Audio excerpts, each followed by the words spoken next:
do you want it? And when the giants call to ask you what you're worth, do you know it? We don't doubt you. Prove yourself and rise, rise. Make them remember you. Push through and rise, rise. They will remember you. Prove yourself and rise, rise. Pick up your weapon and face it.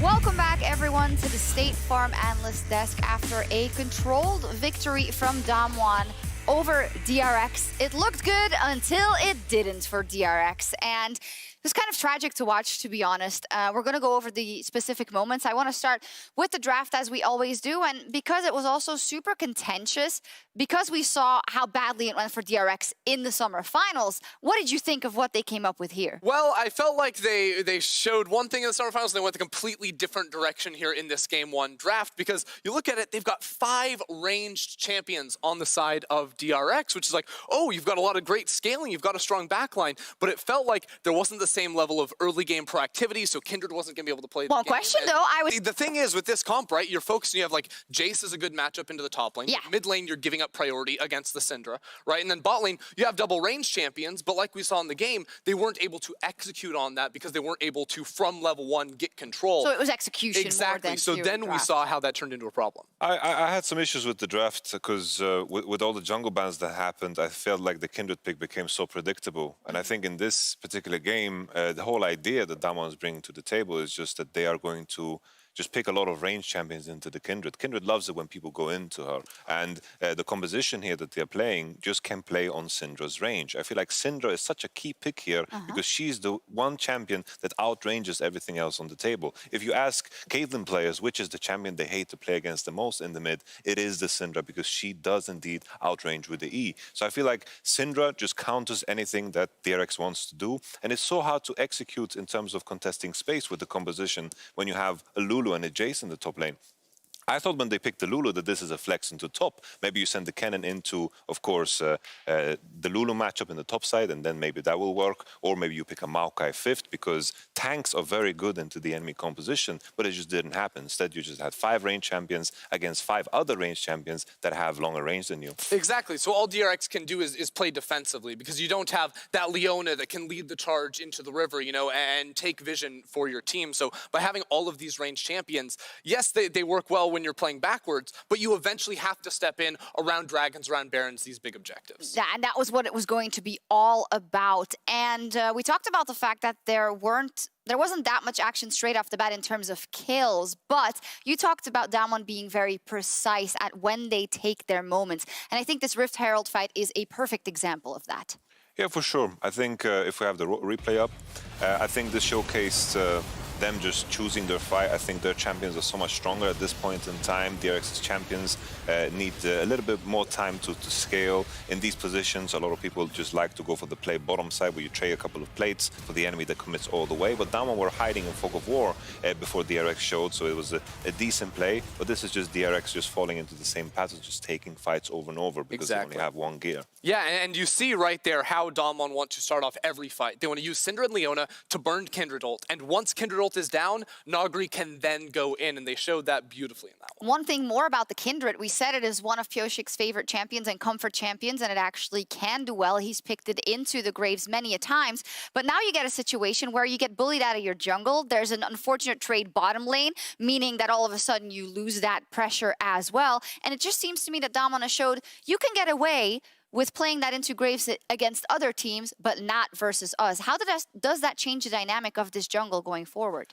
Well, it's pretty rough because this was, Pyoshi's key pick. Yes. And in the first game, they showed we can deal with it, lock it in, no problem. It's kind of like a first round of a fight, you punch someone in the head, and then all of a sudden they're going to be drowsy for the rest of the series. I think it's hard to make adjustments on the fly, but on looking on DAMWON's side, they didn't look as precise as they did in the past. There were a couple games, like slip-ups with the dives and maybe a dragon or two as well. Oh, really? Well, let's take a look at the dragons. I think that's something we want to hear because you want to think that DRX has more opportunities, right? So starting off with this, it's really important. This is the first Infernal Drake that spawned the third Drake of the game. DRX already have control in the river. So as you can see the fight start off, they're going to be the ones to get onto the dragon. We can go ahead and play the clip from this point. When they are first to river, they actually have a lot of control. You see the teleport comes in from Nagari, so he's going to be a little bit delayed. And you always know that around the dragon, Nagari is going to look for this big wide flank around the side. So even though the vision is denied, DRX should have a pretty good idea of what is happening. And because they're staying grouped up,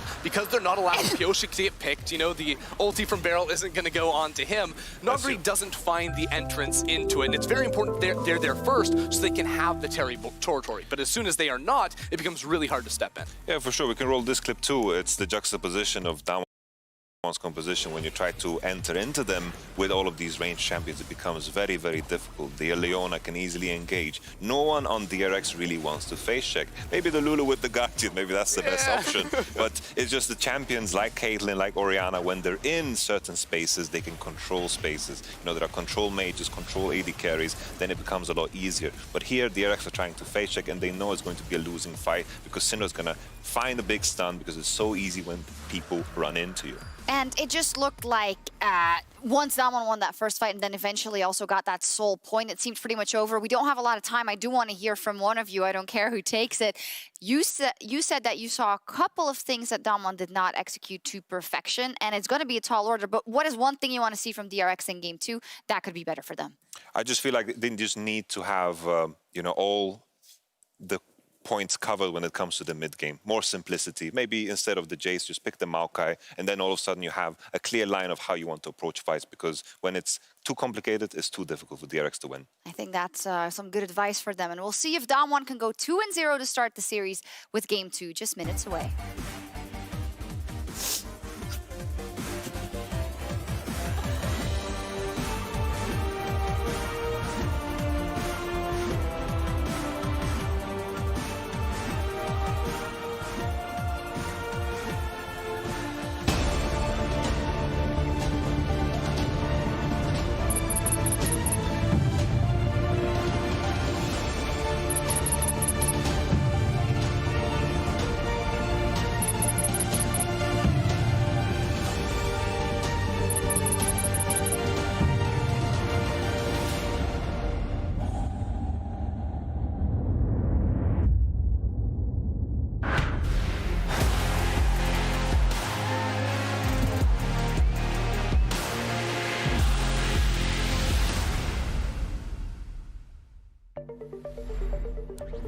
I don't really consider it gear. It's an extension of who I am. It blurs the line between fantasy and reality. Sometimes, I can't tell myself from my machine. I think that's by design.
Welcome back, ladies and gentlemen, to Lowell Park for game number 2, DAMWON versus DRX. DAMWON remain undefeated on the blue side for the last 25 games, but now DRX are going to be wearing blue, much are their team colors. So maybe this will give them an opportunity, LS, to get themselves a win. We are straight into Champion Select. We're not messing around here. And already all of the bans have come through. Syndra, Camille, and Lilia all taken away by DRX. And there is the Renekton, Caitlyn, and Lucian bans over on the side of DAMWON. And that will leave up the Nidalee for Pyosik to steal away. Yeah, Nidalee is just going to be locked in as the B1 for DRX. Let's see how DAMWON want to respond to this now. This is definitely going to be interesting. Twisted Fate is available. Yeah, TF is available. Graves just going to get locked in yet again. Yeah, Cowboys are going to be taken away here by DAMWON. So that TF and the Graves, very coveted picks here. DRX probably not surprised that these are the options that they went for, and Chovy will be able to head towards his Galio. I know there's a lot of people that don't like when Chovy picks the Galio, but we had the pleasure of watching some game-winning plays on that particular champion when they took down Gen G in their second match in the summer split. That was purely off Chovy's Galio. So is something that I'm okay with seeing, and it is going to be locked away, as you can see. Win rate not very high. Let's see whether Chovy can change that here. The thing that's very surprising about this, though, again, is that Chovy's in yet another lane where he doesn't have control early on. That's just the dynamic of Twisted Fate versus Galio, and this is going to mean that Canyon is going to be pretty free to do whatever he wants inside of the jungle. And so now, depending on what the other lane matchups are, we could just have another repeat. Now, Senna's coming in blind. We'll see if Ghost is willing to pilot any mages or the usual Senna answers down in the bot lane, or if he's just going to handshake or something. But no, they're going to actually lock up Ornn right now. Yep, the Ornn coming in for Nogri. He's demonstrated that he can play basically any style that DAMWON requires him to play. And in this game, it is going to be a meatball towards the top side of the map. The Forge God just going to sit there and then wait for level 13 and above and just upgrade everyone's stuff, which feels fantastic. Set going to be banned away, protecting that matchup. As potentially the Set center lane as well, something that they could be looking at. As DRX, let's see whether they take away something like the Jhin. It was something that Ghost was very, very comfortable on. Could be an option of removal. Well, Kalista now going to be banned away by DRX. Yep, this is a Ghost special. I used to play basically only Kalista for a really, really long time. This was on some of his previous teams, which weren't as noteworthy as some of the teams that he's made it to now, namely DAMWON. And the thing is about the Kalista ban is I think that they're acknowledging that Lane Kingdom type things coming out of DAMWON can definitely be problematic, but there's also ways for DAMWON to even achieve better scaling options than just the Senna. Now, Ezreal is getting banned away from Ghost, so perhaps they were thinking that maybe DAMWON would just try to leave him on an island with the Ezreal and approach things differently via Beryl on the other side of the map. Very interested. We're going to see anything super unusual, but no, first we're going to get the Thresh. So it is going to be Senna Tahm Kench by the looks of things, as that one is going to get locked away. A very stable lane that we've seen many, many times. Jackie Love, of course, in his extraordinary performances so far in the group stage, really utilizing that particular combo to great effect. Does mean that the Senna can play really far up, and that's how he was able to achieve such gigantic damage numbers. That and being an extraordinary AD carry. As Jack's being considered by Doran, that's going to be his anti-Ornn option, and that will be locked away here for DRX, who are continuing in more of a split-pushing vibe, much like that Sanguine Blade led us to believe. And this is where a champion like Ziggs ends up being pretty much the nuts down in bot lane, because it would let DAMWON win bot. They'd have control in mid. Graves would be able to just deal near true damage in the later stages of the game because no one could get armor. But no, we're going to see Aphelios Okay. come out for DAMWON. We saw Ruler play this to pretty great effect for Gen G.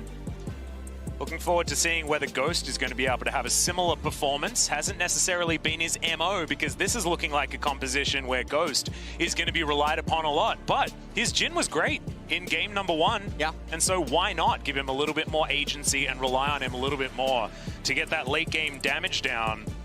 This is looking like a very well-rounded composition out of DAMWON, but DRX, they're rolling the dice and seeing what it comes up with. The Jack's in a side lane, he can get out of control, especially if he has the assistance of Pyosik around this map. And let's just see whether it's going to be, once again, Canyon dictating all of the moves at the beginning of this game.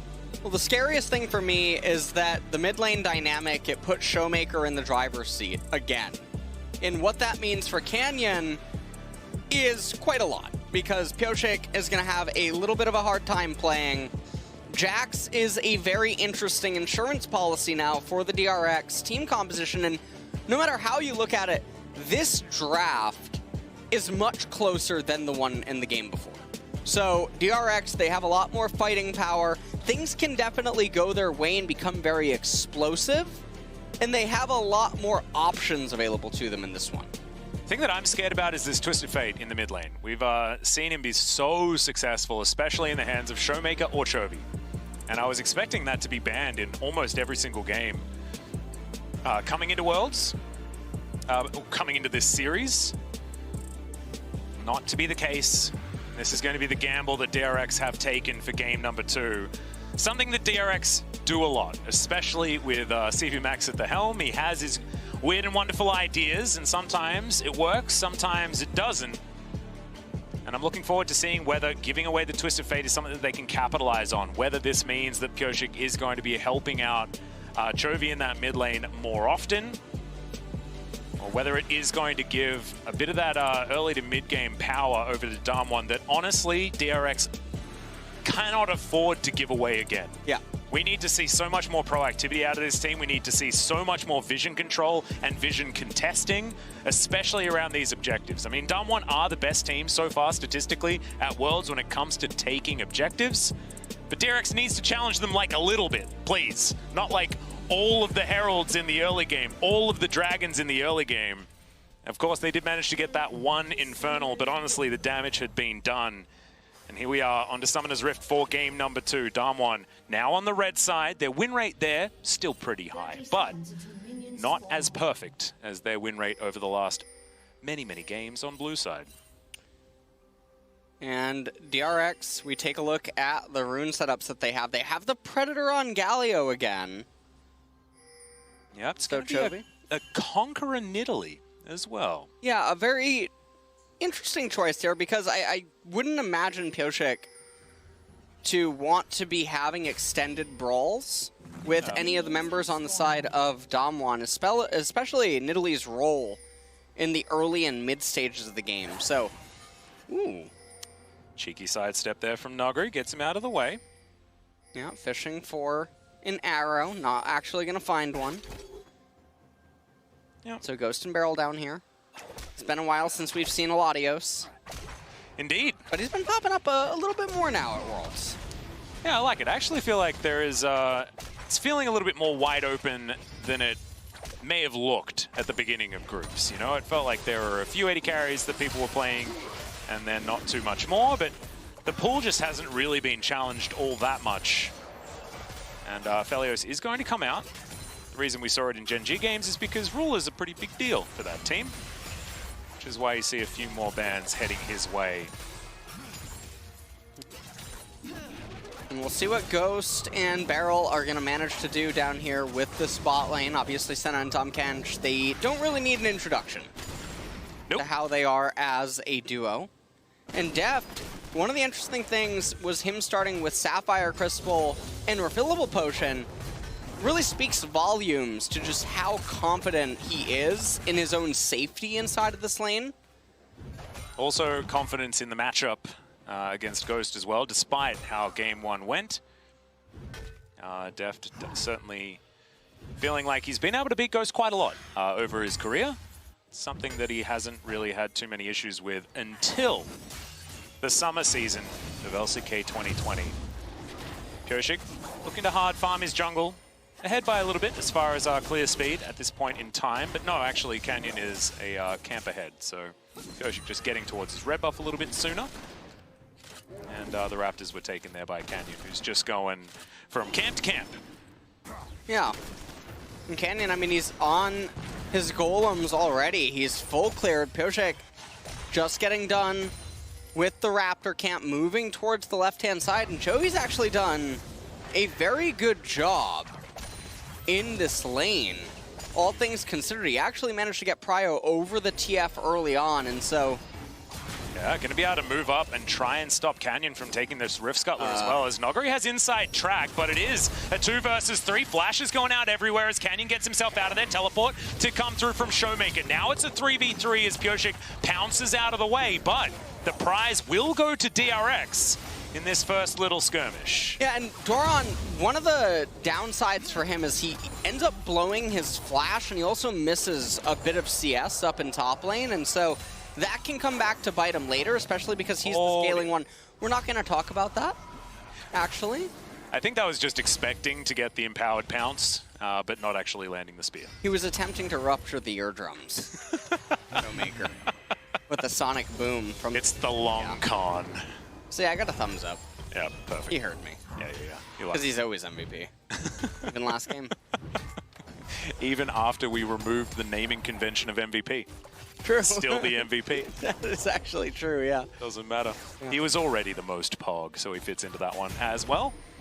As Doran looks for a stun, but it's a great use of the Bellows Breath as Noguri flashes aggressively underneath the turret. The Crab Rave comes through as Jovi's like, what were you doing there, buddy? And that is going to be first blood very comfortably delivered to the Gargoyle. And that is definitely a Crab Rave. That's some Noguri stuff right there. That was very unfortunate. From a mechanical standpoint, Canyon. Yeah. Not aggressive here is Carrier. Feeling a bit hungry. He's going to gobble up this big Krug, and Deft is going to be the one to reap the reward. Little one's going to head back. Canyon looking to try and block them off here as Ghost, trying to deny as much farm as possible. Fernum and Gravitum currently equipped, as Carrier just likes pressing his DR button, I guess. Yeah, and so DAMWON, they have very slight CS advantages everywhere, and that's why the gold lead is still not really that big for DRX. But this is definitely not the kind of early game opening that I was anticipating, and it makes me feel a little bit sad we didn't get more mid lane pans to see what was going on there. Because a lot of stuff has to be influenced by the minions and the auto attacks by Showmaker with the aggro. That matchup was very important for DAMWON to have control over in the early stages, because right now, everything's going somewhat fine for DRX. Yeah, and I think like you were talking about, I mean, we were worried about Chovy because he picked the Galio into the Twisted Fate and you don't necessarily have lane priority there. However, Chovy has managed to grab it anyway. Currently very, very even when it comes to the farm, and also does have that first blood gold that he can utilize. We'll see what he's going to be able to pick up here on his first back. And see which item he's going to head to first. Proto Belt probably expected, as Showmaker going to turn back up as Chovy was trying to get another cheeky shove before he goes back home. Definitely a better start here for DRX, but can they actually keep it up is the question, because we've seen DAMWON fall so far behind, lose these early skirmishes, and it just feels like it doesn't matter. Well, I mean, it definitely is feeling very much like game number 1, where not a whole lot is going on, but for DRX, they're sort of okay with it because they're still managing to achieve things that I think a lot of people would not have expected them to, and that's a big victory. Yeah, nice work there from Pyosik. Just going to give up on the Gromp for the moment, but he is not going to be able to grab this Rift Scuttler. Secures his blue buff though, and that is definitely good news. Now, Lucidity Boots picked up by Chovy, going to be walking a bit faster, especially with that Predator that he does have, and also a little book. Hopefully it's not turned into another book. We don't like to talk about that one here. Lol Park is not the place. It's not much of a library, really, over here. Not since Papa left. No. Our As DRX, so the junglers right now, they don't really have any real way to create ganks on their own. That was a Barrel. mistake. Yep, big taxi ride. Actually going to take some turret shots here as in goes the heroic entrance, but that's a lantern that Ghost's able to take out. Oh my goodness. The flash forward, the knock-up comes through. Double taunt from Chovy. He's looking for Ghost, but he's only down to 200 health and not going to be able to keep his team alive now as the gargoyle falls down, and it's now 1-1. Deft still looking for more. As Carrier, I believe... So at the end of it, Chovy is the only one that ends up going down. Rod of Ages almost going to be complete now for Twisted Fate. Canyon, he's just going to go back into power farming. Twisted Fate might just go mid lane, shove in the wave, and then reset, get Rod of Ages, get blue. But the alternative would obviously be he shoves in the wave, goes over to the blue, gets it, and then recalls. And now the game's just going to reset. Atlas, it's going to go back into a little bit of a mini lull state as Destiny's now back on cooldown. Galio does not have his ultimate, doesn't have Predator available either. Are you saying that you're not expecting a large amount of action? Because Beryl, he wants to say no. He's looking for Doran here. Decides instead to walk back towards his jungle. So I think I'm starting to agree with you, LS. Nogri with full control of this minion wave.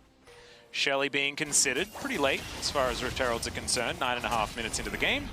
It looks like DRX will be able to take this one for themselves, trying to deny DAMWON some of these neutral objective statistics that they have put together for themselves so far this Worlds. Yeah. That they want the money to go to.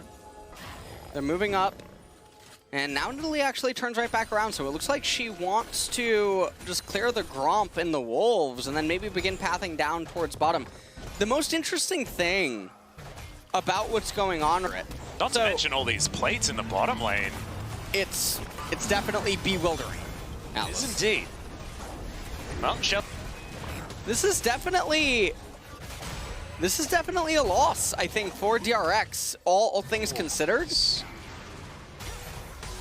And the reason that I say that is because you open up and accelerate top lane, but now this means that Jax has to walk, which just doesn't make any sense because Ornn is going to get so many free stats from it. Graves going to get a lot of value as well. One of the interesting things I'm very surprised about. So Ghost right now may be feeling like he wants to just make sure that he gets the turret, but had he moved up, really hard to get stacks on this as AD carry until way later on in the game. But when your team's just getting a free dragon, you can just move on over. To go for now, maneuvering their bottom lane here towards the topside river. As Chovy's just as punching himself towards the top lane. That doesn't mean he's punching himself, it's using the ability in order to close distance on the top side of the map.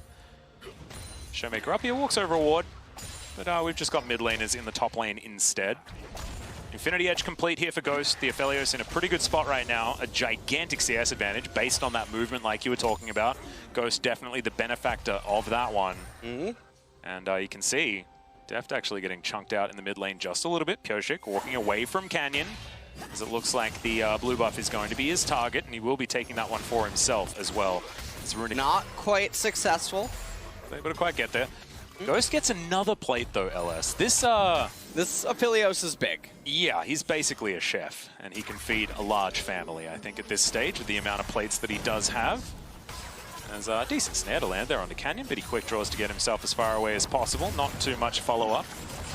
It's Deft just trying to keep himself in this lane and trying to protect this turret. And I'm curious what the ornaments are going to be on DAMWON. I'm really hoping that we see a Yumu's Wraithblade out of Canyon.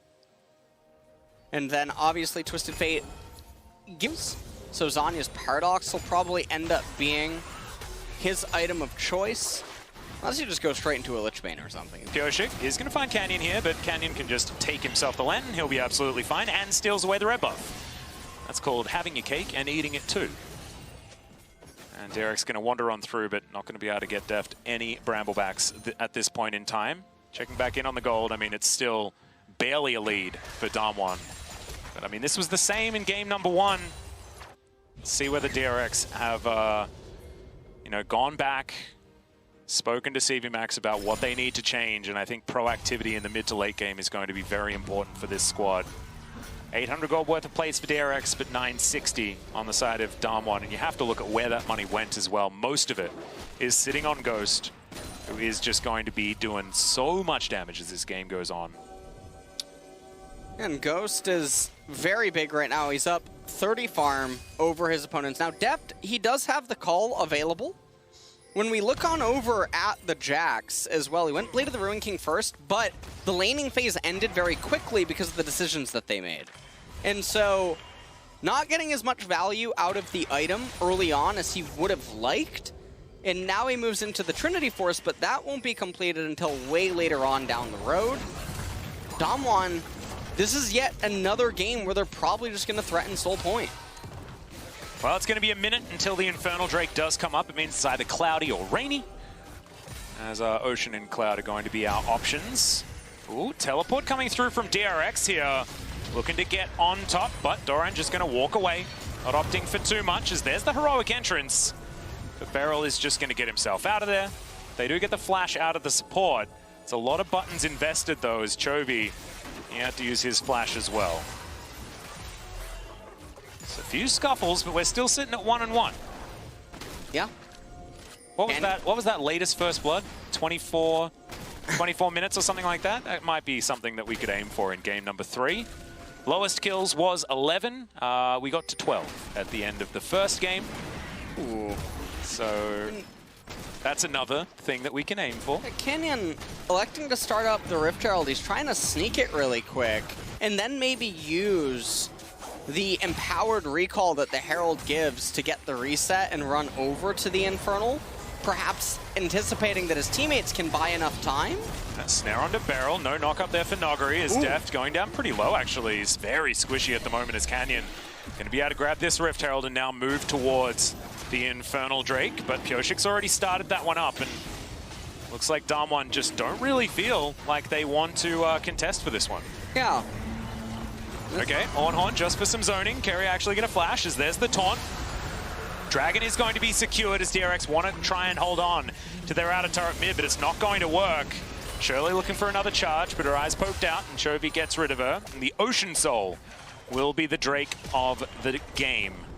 3 Oceans, a possibility for both teams. And Showmaker's going to take down the outer turret on the top side of the map.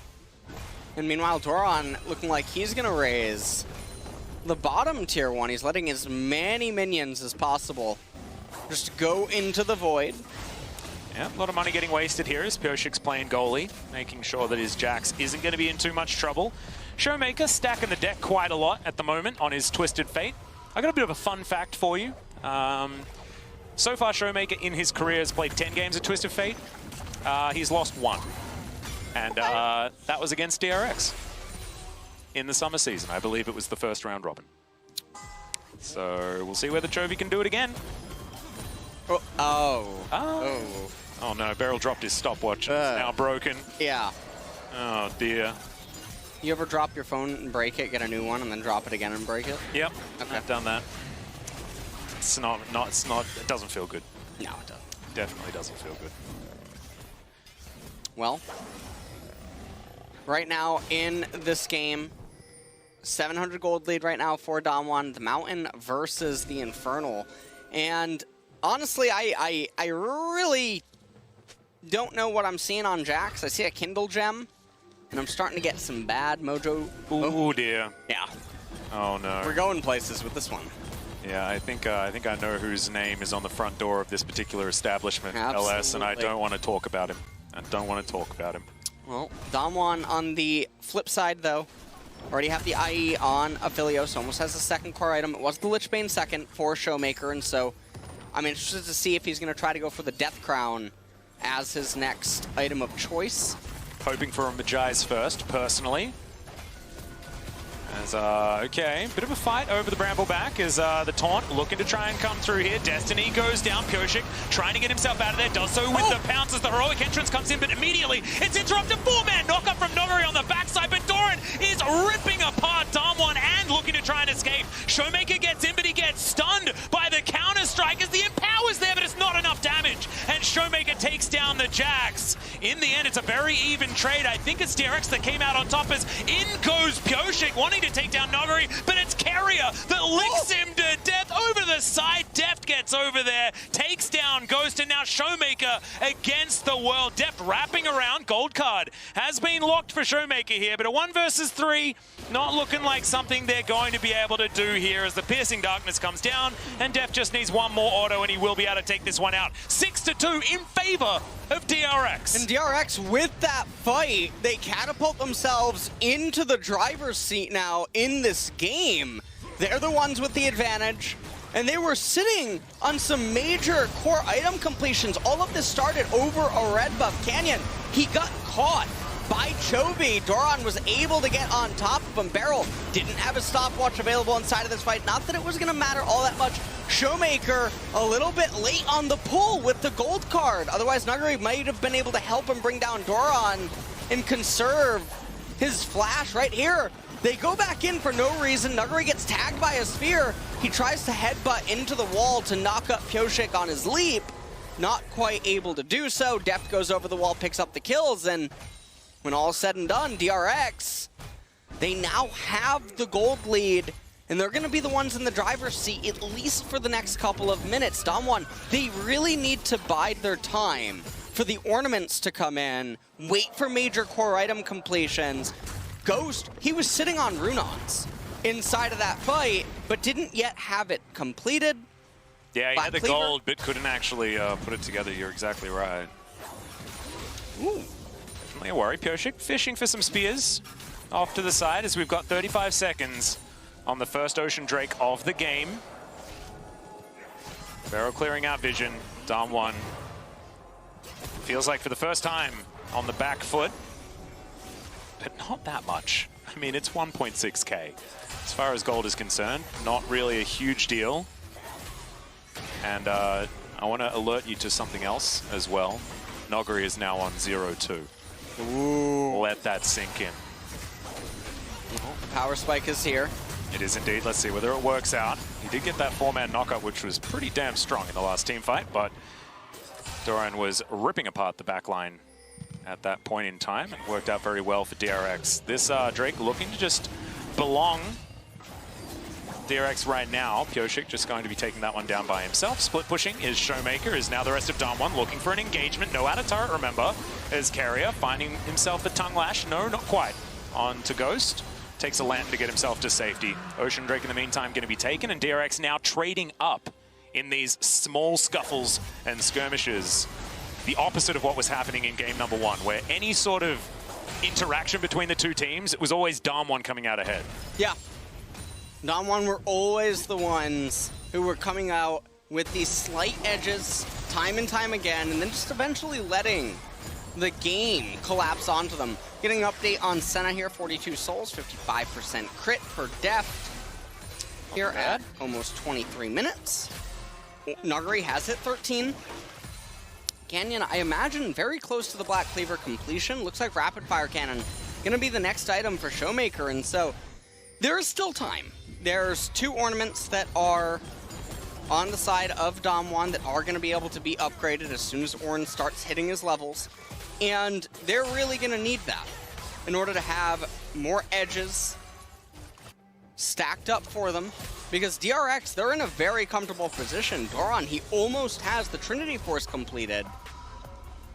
Yeah, actually just sitting on that Kindle Gem for the extra CDR. So wasn't deciding to build into the Black Cleaver.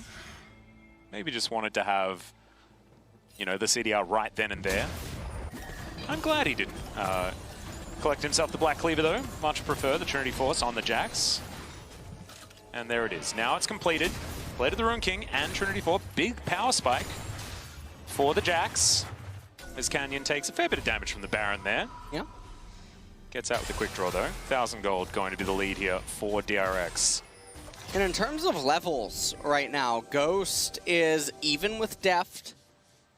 Canyon, I believe, is down 1 level, but then everyone else is pretty much even. We take a look at the vision score right now. Pioshik and Carrier doing a pretty good job. Beryl and Canyon trailing ever so slightly. This is a lot of vision control, actually, that Pioshik's been able to put down this game as well, and it might explain why DRX have been able to actually find themselves some objectives when in game number 1 they weren't able to. Of course, Ghost has Crescendum Calibrum right now, exactly when he needs them. Fair bit of ammo left on that one as well, as there's the Ornhorn. Noguri looks for the knockup onto Carrier, as he doesn't get it with the Searing Charge. Oh my goodness, so many roots, but DAMWON are going to escape for the minute. Ghost on half health, the rest of DAMWON have turned up. DRX are pushing forward. Wildcards do not find anyone here, as Doran in the meantime is just on the bottom side, pushing forward. Noguri gonna get spotted on that ward as, oh, the Searing Charge avoided beautifully by Doran there. Now looking for the 1v1, but there is a turret. Yep. In a pretty good position. Bramblevest as well helping Noguri in these trades, but not quite enough, as you can see. Collateral damage, not gonna be enough to keep that turret alive. DRX aggressive, pushing, taking objectives. Yeah, and DRX, they're slowly but surely continuously just taking cuts at DAMWON, chipping away at everything. Noguri has upgraded the Molten Edge onto Aphelios, and I assume that he's very close to level 15, so Canyon's going to get his upgrade next. So in a minute and a half, when that Ocean Dragon does end up coming up, I expect a team fight to unfold. And when you look at the DRX members, right, Jax has now hit his 2-item spike. Galio gonna be the same champion for about the next 10 minutes almost. Looks like he's going Banshee's Veil as his next item. Senna's now at 3 items. She's gonna have ways to go until she completes her 4th. And so there's a lot of upside coming for DAMWON in the next couple of minutes, whereas DRX now, they're gonna start slowing down. But if they can win this next Ocean Dragon fight, the game gets very scary. Yeah, because they are going to win in a split push scenario. Jax is going to scale much better in that regard than what Noguri is going to be able to do. Relatively capable with some certain build trickery that you can throw down as the on, but definitely not going to have priority in that situation. As you can see, the goal graph, it's ticked over to a bit more of a DRX game here. DAMWON just looking to try and salvage their vision. Pioshik making it quite dark for them though. Puts a trap over, and now DAMWON will be able to get in there. And with 18 seconds left on this Ocean Drake, definitely a good time to start getting things in order. Heroic entrance going to be available from Chovy, but he's actually standing with the rest of his team as Doran looking for a little bit of a flank. That's going to be the route. But it's Beryl that they've decided they want to take down first. He's going to flash away. It's a decent knock-up. The hook is going to land onto Chovy. Dawning Shadow keeps everyone alive as the Ornhorn is denied. You can see Noguri still very healthy. And look at the AoE. Showmaker flashes forward. That's going to be the Devour, but it's going to cost the life of Carrier. And now in comes DAMWON, obliterating DRX. The Justice Punch will be stopped. No justice for you today, Chovy. As DAMWON, they say you can have your Ocean Drake if you want it. We're going to take the Baron. Oh, and I like it. Noguri, he turns around. I think he's going, yeah, it looks like he's going over to the Ocean Dragon. He acknowledges, wait a second, there's a Cougar on the loose. He's heading on over to the Dragon. Ornn will beat Nidalee in this 1v1, and it looks like that is what's going to happen. Yeah, Smite comes in, and no, it's a big Forge God as well as a Dragon that he has to fight as he pounces out of the way, but this will mean even on the Drakes. And I have a feeling Pioshik isn't going to escape this one either, as, yeah, I think Cougar hunting is exactly what DAMWON are doing. Good by Pioshik, and DRX, it was looking good until it absolutely wasn't. And it was really looking like DAMWON were just going to lose this fight. Beryl was really missing his stopwatch at this moment right here. He flashes forward. Chovy didn't get the taunt that he was looking for. Really good Searing Charge into the Ornn ultimate, just knocking up everyone. Def can't interact in this team fight. Ghost able to heal back up a lot of HP. Showmaker with a lot of good control. Aphelios jumps forward, reminding them how many years old he is, as DRX just couldn't do anything in the extended team fight. They had that one window, and then as soon as they all go on cooldown, they really just run out of fuel fast. Yeah, and I don't know whether they're going to get any more fuel in this particular game, LS, as DAMWON now moving towards this inner turret in the mid lane. Now going to be able to take that one. We'll see whether they break the base. It is 29 minutes. The game has actually aged quite a lot, as it is still only 7 versus 7 as far as kills. DRX will be able to keep this inhibitor turret alive for a little bit longer. That's some good poke onto Canyon, actually. Well, Savant Maker here with the Executioners on Twisted Fate, not making any of his other teammates have to suffer in the gold department. That's beautiful, because he's going to be picking targets as well. Yeah. Oh, man. He's going to be auto-attacking a lot, and so he'll be the one to apply the Grievous Wounds, and this allows Canyon and Ghost to continue to power into other items. That's stunning. Well, that's a big loss for Boris. He's been trying to sell that book, man. I don't know. Maybe he's out of stock. well, Namakon's never out of stock.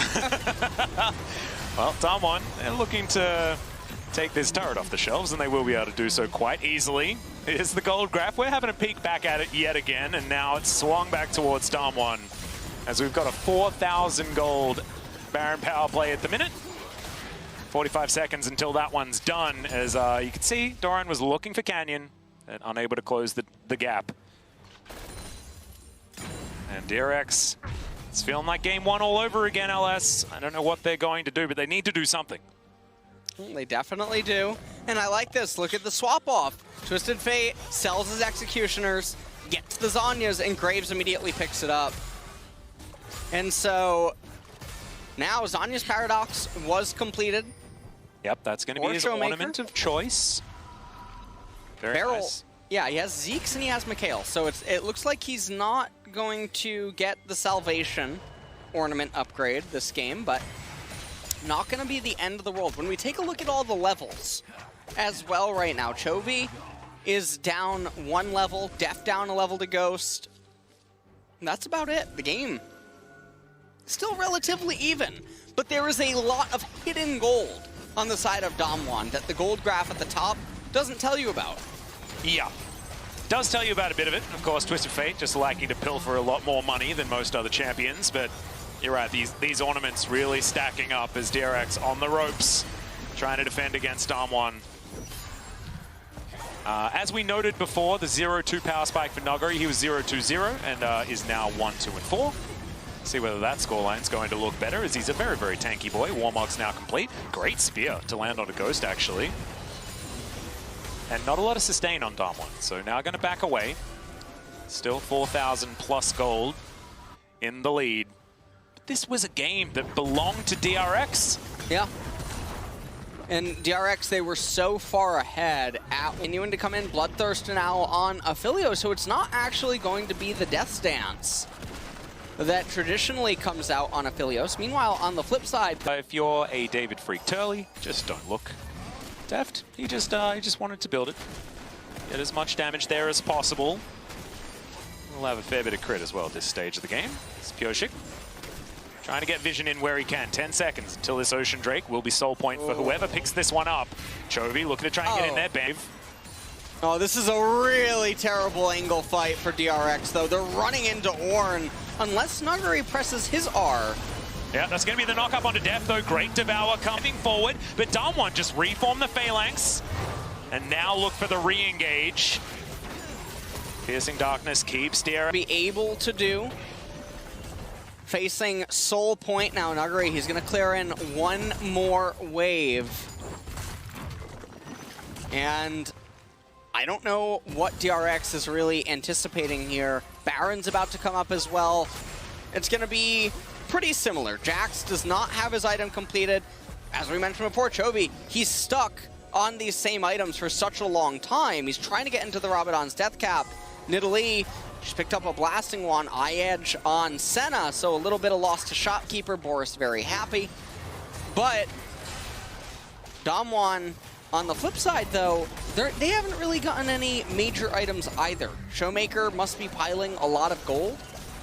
He's been sitting on those control wards with the same inventory for quite a while. Yep. All right, there's the Gravitum. He's going to land the stun as Zhonya's is going to be popped here, but the Kitty Cat doesn't have a lot of options. Oh my god! Is able to keep him alive with the Devourer's Carrier, and even the collateral damage not enough to finish off the Cougar. DAMWON, though, now they get the flash out of Pyoshik, they get his health bar extremely low, and now they have full control of this Baron. Doran off to the side, will get a control ward into this Baron pit, but that's going to be the face check from Chovy. He's a bit of a tanky boy, does have himself the Zhonyas, as he's looking to try and get himself out. And yet again, I think I've seen that play before, as Carrier gets his gargoyle to safety as well. That is a tanky boy.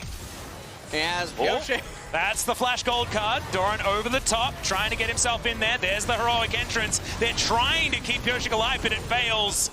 And that is going to be mid-jungle already dead. DAMWON picked as many fights as they could, trying to stop that Devour from keeping everyone alive. And they were able to do it successfully the third time. Now they'll be able to break open the base and take probably the safest Baron, if they would like to, unless they just want to try and push through for the win. Deft and Doran, they're going to try and hold on to these Nexus turrets. Carrier going to be there as well. Great double knock up there from Nogri. Devour comes through onto Deft, but now that's going to be on cooldown, and the stun is going to land. The center taken down off the backline as Canyon takes matters into his own hands. Carrier, he had a stopwatch, but he now doesn't have his life, and a second Nexus for DAMWON will be taken. This team looking unstoppable today. Yeah, they managed to pull it back in game number 2 off the back of really good team fighting. And DRX, with the team comp they had, with the position they had in the game, this is really scary because moving into game number 3, what does it really say? I'm not really sure, but DAMWON, they're looking very poised to just take this 3-0. Yeah, this is really, really, really dangerous because now DAMWON will move back to the blue side, and this is definitely their more winningest side. I have, of course, been talking about that quite a lot today. However, that is a lot of wins on blue side over quite a large period of time, and DAMWON have only looked better and better and better as these last few months have passed, and that obviously hasn't been dropping off here. These games have just been in so much control. The scariest thing is that they're putting the carry on Doran in that game. They're putting Chovy on Galio. Now, Galio is one of his favorite and I think premier champions that he actually has in his inventory. But, again, this circles back to, obviously no one else is getting the job done. So, if DRX is going to have a chance, Chovy probably has to be on a champion that can just take over the game by himself. Yeah, exactly. Well, the Galio hasn't been it, but he was able to keep up in farm really well. Yeah. The early game was decent. It's a little bit of a danger, but to get a behind-the-scenes look on how the 2020 Anthem came to be, we can hear from all the major players who helped create the Anthem and their motivation behind its development. The episode drops on October 29th, and you can listen free exclusively on Spotify. And that will do it for us, and we'll see you back for game number 3 after we hear from our analysts.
And now you're playing with matches, come out of the ashes underneath you. A million voices in the crowd, they're screaming, stop now. Well, let them swallow the pride, you're turning the tide to true believers. Got them in the palm of your hand, you're playing God now. What you gonna do now?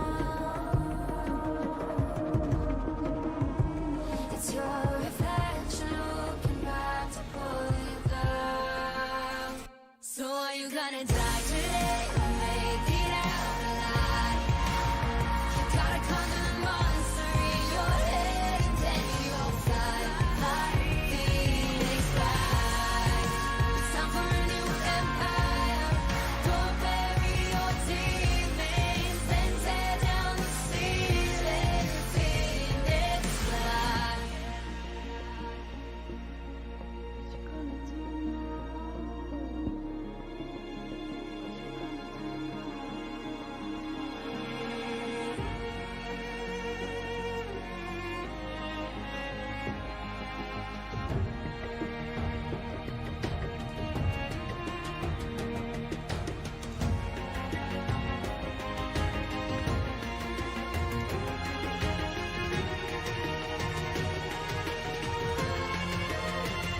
So are you gonna die today?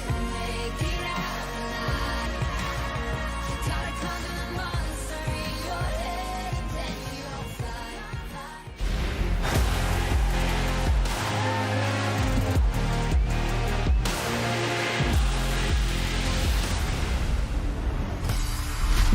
Welcome back, everyone, to the State Farm Analyst Zone. I want to take a minute here to look at probably the deciding fight in this second game between DAMWON and DRX. Now, DRX got off to a pretty good start here in this game. It was pretty even leading into this fight, but I want to look at how they tried to use Dorian to get into this fight and then DAMWON's patience to turn it around and ultimately come away with the victory. Right from the start, you can see that Dorian is going to be down here all the way in the river. There's not a lot of vision, so his pathway towards the rest of his team is going to be pretty clear here for the most part as he comes in on the side. But normally, we'd think about these top laners and you'd say, oh, well, doesn't he want to go for like this big flank around, try to come in from behind and really attack DAMWON's backline? Well, that's not necessarily the case for DRX in this game. Because they have the Senna and the Nidalee, they really want to make sure he's within range so we can get those heals and stay alive. So for DRX, they have to hit frontline first, but as you can see here, that ends up being a bit of a problem for them. Beryl and Nagari, they're standing inside the brush right from the start, and Beryl's the one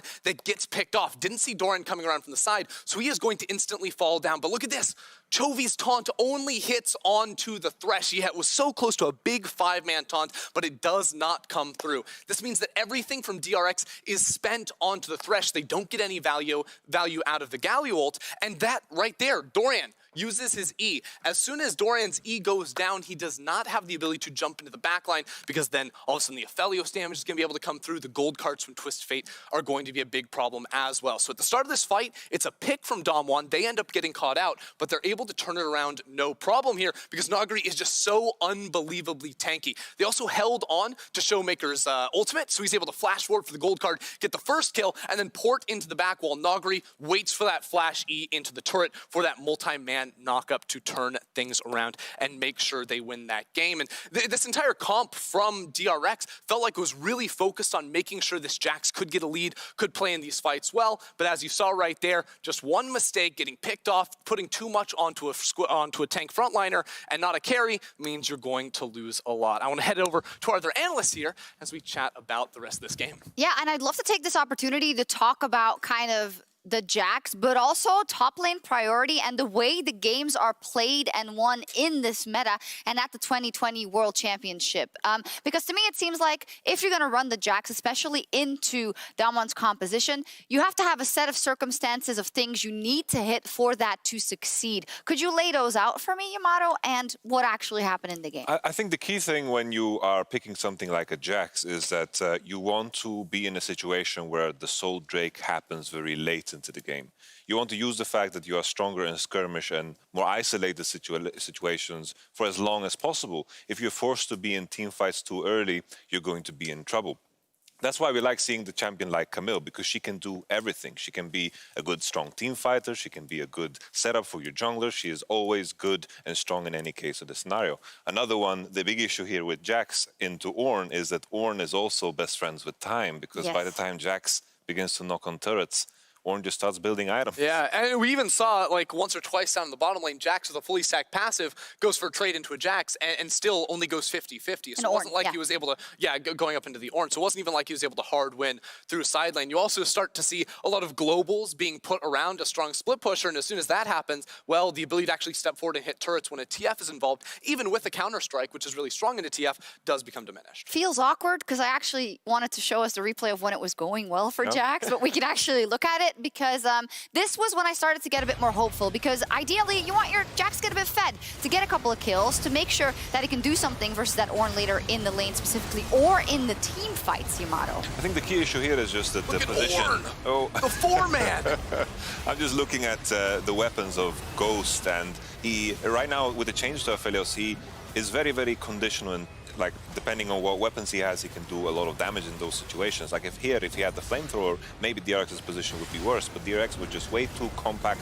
They one-shot the Graves, and Ghost on the Aphelios couldn't really do much in this fight, and Jax definitely delivered in that situation. Jax delivered, and then you think, well, hey, now they're set up for success. So let me try and simplify this, and you can tell me if I'm wrong or not. If you're a team like DRX, who you know that you are in essence worse than DAMWON, right? That's what we have to expect. So you have to be able to have the right compositions and the right moments in that game.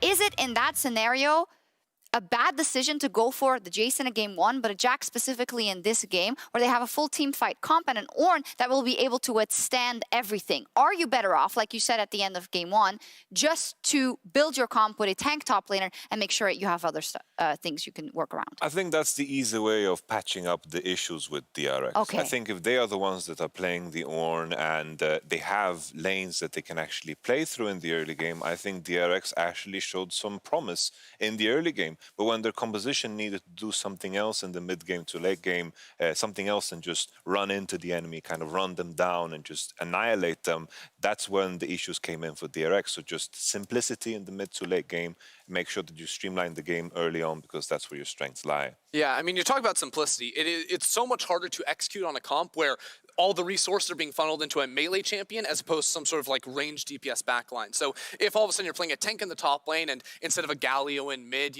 it's, a Tristana, Caspia, Syndra, any of these ranged backliners that can pump out DPS, or something besides a Senna in the bottom lane, it becomes much easier to walk into a 5 versus 5 and way less conditional. Yeah, it just seems that for DRX, they have to find an answer and they have to find it quickly. They are up against it. DAMWON is just stronger in every aspect of the game for now. It is do or die for DRX as they are on the verge of being swept once again.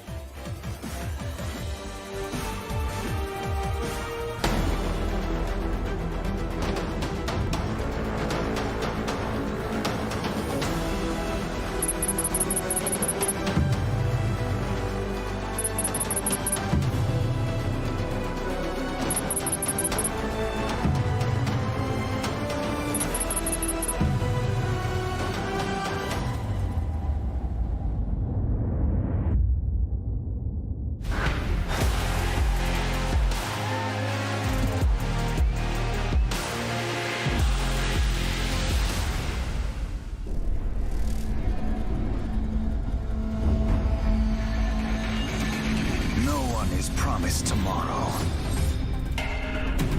Playtime's over. They're mine now. Fear the assassin with no master.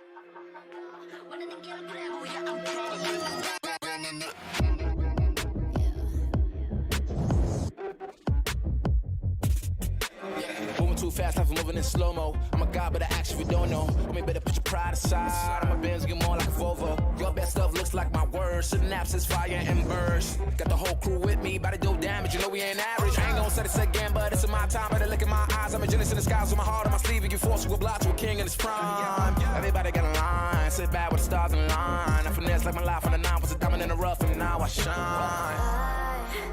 No one could stop us, they'll try, but they won't. Nada nos puede parar. Oh no, we're wide awake now. Our eyes are wide open. We're running this world. We're keeping it turning. We're living like giants. Yeah, giants. We're bigger than giants. We're giants. Oh, sleeping giants. Sleeping giants. Yeah, shutting it down. Been in the ground and my people all up in this place. Spinning this thing. Go to my rank. Royalty up in my veins. I'm loco, think I'm so cold. I say something, ain't no going back. Now they ask where Kiki's at. I'm like, you can't hang with that. 쏟아져 빛이 멀게 된 눈이 멈추지 않아. One speed go. 내게 넣은 날로 모든 배 빨리 달려. 넌 못 따라와. True damage we do it. True damage 보여줄게. 뭐든 쉽게. 이기든 지든 my crew make the beat. No one could stop us. They'll try, but they won't. Nada nos puede parar. Oh no, we're wide awake now. Our eyes are wide open. We're running this world. We're keeping it turning. We're living like giants. Yeah, giants. We're bigger than giants. We're giants. It's not the way we're weak, but we coming right back. This time you're gonna see how we do it like that. We're living like giants. Yeah, giants. We're bigger than giants. We're giants. Oh, sleeping giants. Sleeping giants. I keep on shattering time. I might just leave you behind. Homie, you stuck on rewind. You just quit sleeping on mine. You got your back on reclined. When I damage your delicate spine, please don't act out, shy and surprise. They be like, what you mean? What is your winning scheme? I got a giant team. Biggest my self-esteem. Run it back, man. They think they go hard, I'm like, come again. You run at a time and I'm busting in. While you stumbling, I got this blade in my hand for your punishment. We're wide awake now. Our eyes are wide open. We're running this world. We're keeping it turning. We're living like giants. Yeah, giants. We're bigger than giants. We're giants. It's not the way we're weak, but we coming right back. This time you're gonna see how we do it like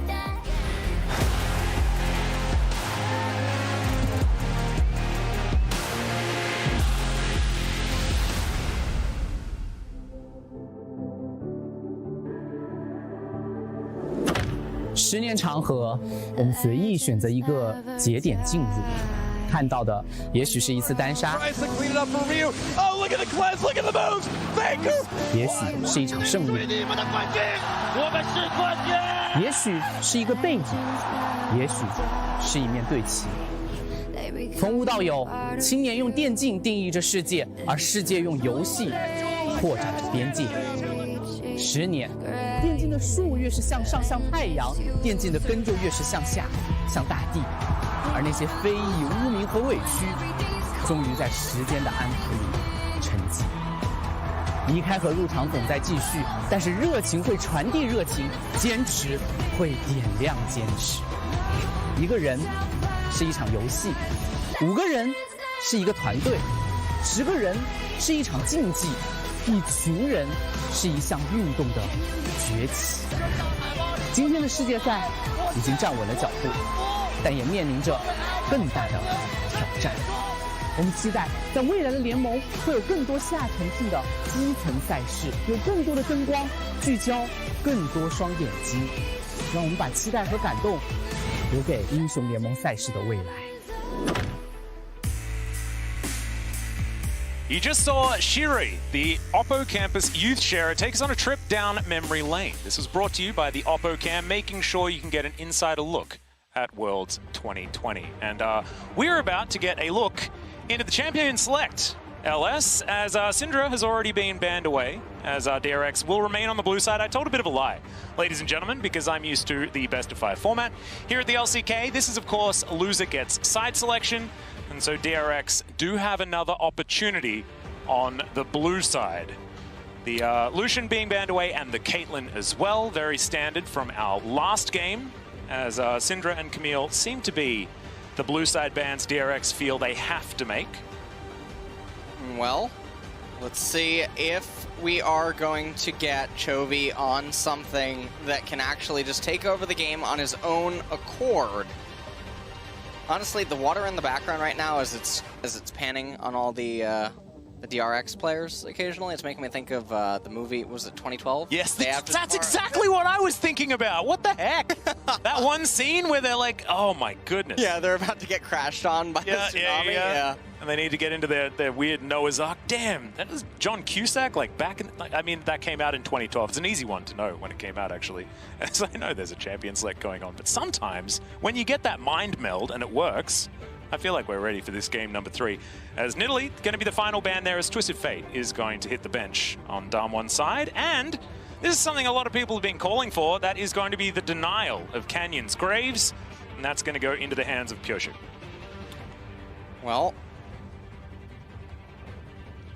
let's take a look at what DAMWON wants to do. As the response, Ornn being hovered. Ornn Lilia could come out here. Lilia is going to be the one that escapes the ban list. Was in fact banned in both games on the blue side by both teams. Syndra, Camille, Lilia was the choice, but Nidalee feeling like something that DRX didn't want to first pick. Didn't want to trade the Graves with it either. So now Canyon thinking about whether he wants to take Bambi into the jungle. No. Kindred. Oh my goodness, this is a flex. That's it's called taking Pyosik's name in vain. Yeah. That's what that is. Well, already a lot of scaling on the side of DAMWON right now. Let's see how DRX is going to try to respond to this one. Vladimir being hovered. Oh, okay, that's going to be locked in as well. This was a Chovy pick. Doran has, of course, played it as well. But the Vlad being locked away is very interesting. Vlad mid lane hasn't been played in a really long time. I really wonder if they're going to try to go the route that TES went against DRX. If you recall that game, the final one. But yep, that would be a really big blunder because DRX were very favored in that game before just botching a couple of late game team fights. But no, it's not going to be that way. Senna is just going to get picked up here by DRX. Is DAMWON actually going to go for a proper punish onto it now, or are we just going to see the handshake and maybe even just another Aphelios or something? Yeah, Orianna also available, and Showmaker considering that one for the moment. Going down the tier list as far as mid lane is concerned, Orianna certainly the second cab off the rank. And now DAMWON do have the opportunity of banning away a couple of those picks into the Orianna that Chovy might want to go with. See whether the Galio makes it through here, and whether Chovy actually wants to play it. Because this Vlad, we have to remember, is a little bit of a flex, but I don't know whether they want to take it into Orianna. The thing here is, against Kindred and Orianna as it is right now, you really need something that beats Kindred and Orianna, which typically you have to try to outrange them. Now, with Vladimir being there, though, I don't know what DRX could really hope to go. Obviously, Ziggs is an option. You can just try to poke it, and then he has a satchel charge, so he's able to sort of jump out of the way of an Ornar. But you're looking for champions of that ballpark to try to come in and do something. The long-range artillery mages or something that can reposition, but I don't know what DRX is actually thinking or anticipating. Galio probably shouldn't come out because there already is Kindred and Ornn on the enemy team. But this is do or die. And Chovy was the Ziggs player, so could see something like that. Would Ziggs Senna work in the bottom lane with Senna support? No. No? Just wouldn't work? No, Atlas. I just like talking about flexes, man. It's exciting. Ezreal going to be the final ban here. They're going to leave the Kalista up, if that's where DAMWON would like to go. They're actually holding on to Ghost's pick until last. Wanting to see the whole bottom lane, as that's the Pantheon locked away. Timing for a Taric or something of that nature. Yep. There's a lot of trickery against Kindred, very good against Ornn. Double very doors. Good against Pantheon. But no, they're hovering Braum. Oh, how exciting. Yep. Door versus Shield. See which one is going to come out ahead here, as now DRX going to have to reveal their hand. Looking for long range artillery. Is this the Pike mid? Ooh. Is Chovy gonna do it? Oh, the Vel'Koz! You called this! You called this before the series started! And the Vel'Koz is going to be locked away. Oh my goodness, you have been looking at the world's playoff script? Well, we swore that we weren't going to do that. We've been talking about the inevitability of the eventual 3 making their way into mid as the next evolution of mid lane. Right now, it's mostly Orianna, Azir, Corki were controlling everything for a long time, but the one-up to them is Xerath, Vel'Koz, and Ziggs. But no one's really been able to pilot them consistently enough to just make them the mainstream meta, and then once they come in, then very ancient mid laners like Fizz and other things start coming back. But Chovy on Vel'Koz, I mean, that is a 1v9 champion. So Absolutely. Let's see if he can actually do it.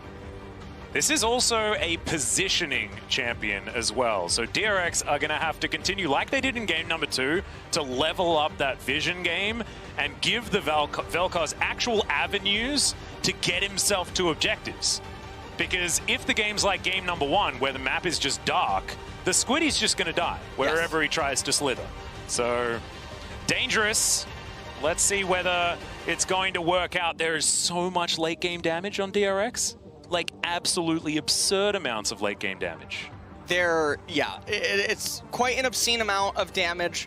And the thing is that the Chovy's on the champion that's the most important in the entire team composition. And that's where you want him inside of the draft. So if he can get ahead, there's no interaction that DAMWON really have unless they're very far ahead of him, in which case Vel'Koz can't weather the storm. He's just going to get cracked. Yeah.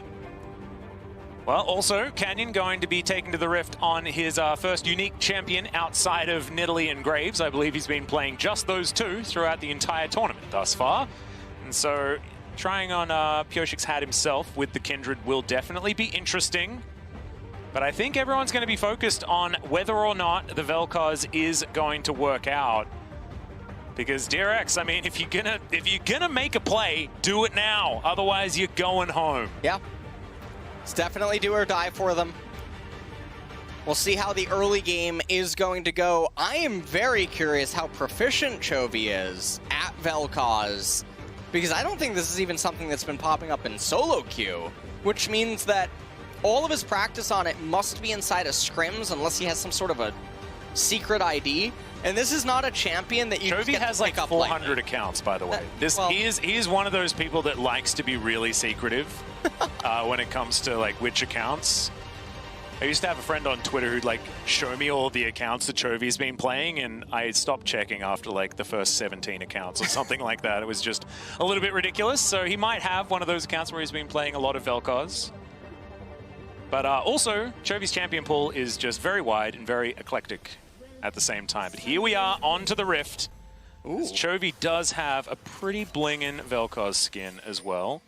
I wonder how it Odans. Do you remember that that Spazzy video about Vel'Koz? It came out a very, very long time. Might have even been before you started playing League of Legends, but Vel'Koz has one particular emote that he can spam. Makes him look like he's saying, "Oh, darn." It's just great. Flash out from Doran. He does not want any part of this early game shenanigans.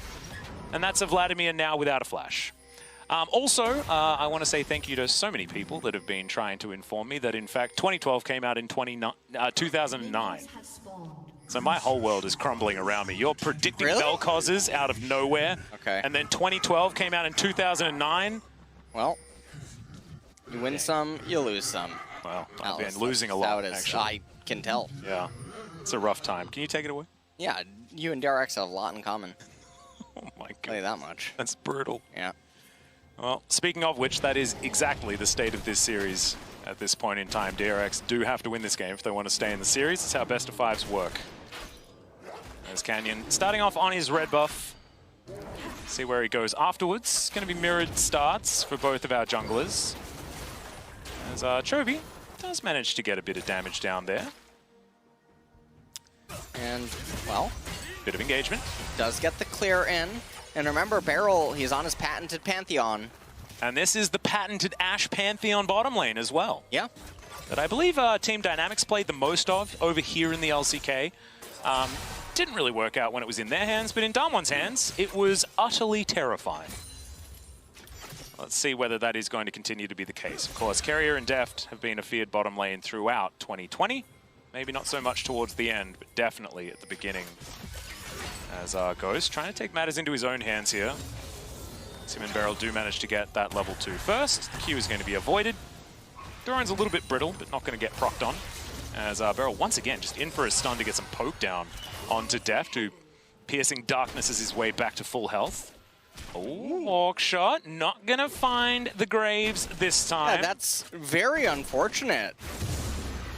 But not going to be the end of the world. Canyon now moving on over to his Gromp. We're not getting a lot of mid lane pans here, which is a very interesting matchup depending on how it's going. It looks like Chovy's only used 1 corrupting potion so far.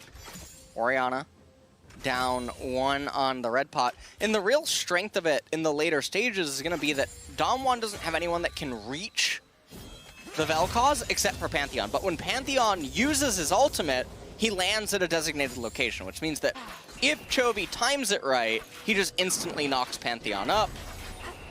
Yeah. Otherwise, it is going to be the Call of the Forge God from Nogari. But if he's using that just to try and stop a Vel'Koz, then you've got a Vladimir getting into your backline. You've got Graves doing a lot of damage. You've got Senna, who's going to be ripping apart your team. Like, there needs to be about 7 Rams in this game in order to make sure that all of the threats are taken care of. Yeah. So, let's see whether Chovy does get the space that he requires. And it's actually out of the DAMWON playbook, because they're a team that does like to play around multiple threats, and they just allow whoever has the most leeway to win a team fight for them. And it's been working out very well for them. And that is largely why they are currently up 2-0 in this series. All right, Canyon pressing W. Cool. Glad we checked in on that one. And, well, Showmaker doing a pretty good job right now in mid lane. Hold on, big trade though. A fight down here is Def. Not going to get stunned up just yet or anything like that. And DRX will limp away, but it is certainly a limp, as Doran not going to throw down his pool just yet, but losing out in these trades at the moment. Not something that Vladimir is too worried about. Of course, you have to remember that he trades with his health bar consistently. He's also able to miss that cannon creep, so I hope that we pan away from this lane, as that was sad.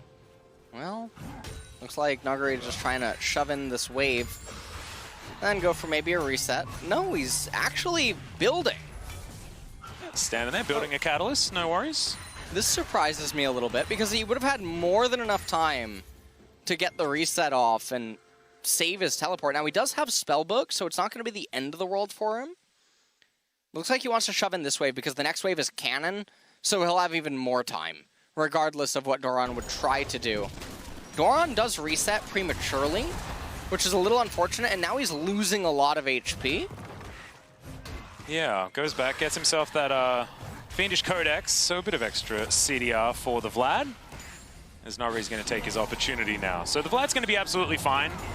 Both of these top laners just looking to try and scale. We saw the Vladimir, like you were talking about, in the top versus DRX series, the Vladimir came out on top as Canyon, Dance of Arrows, gets himself out of the way of Courier and Pyoshik.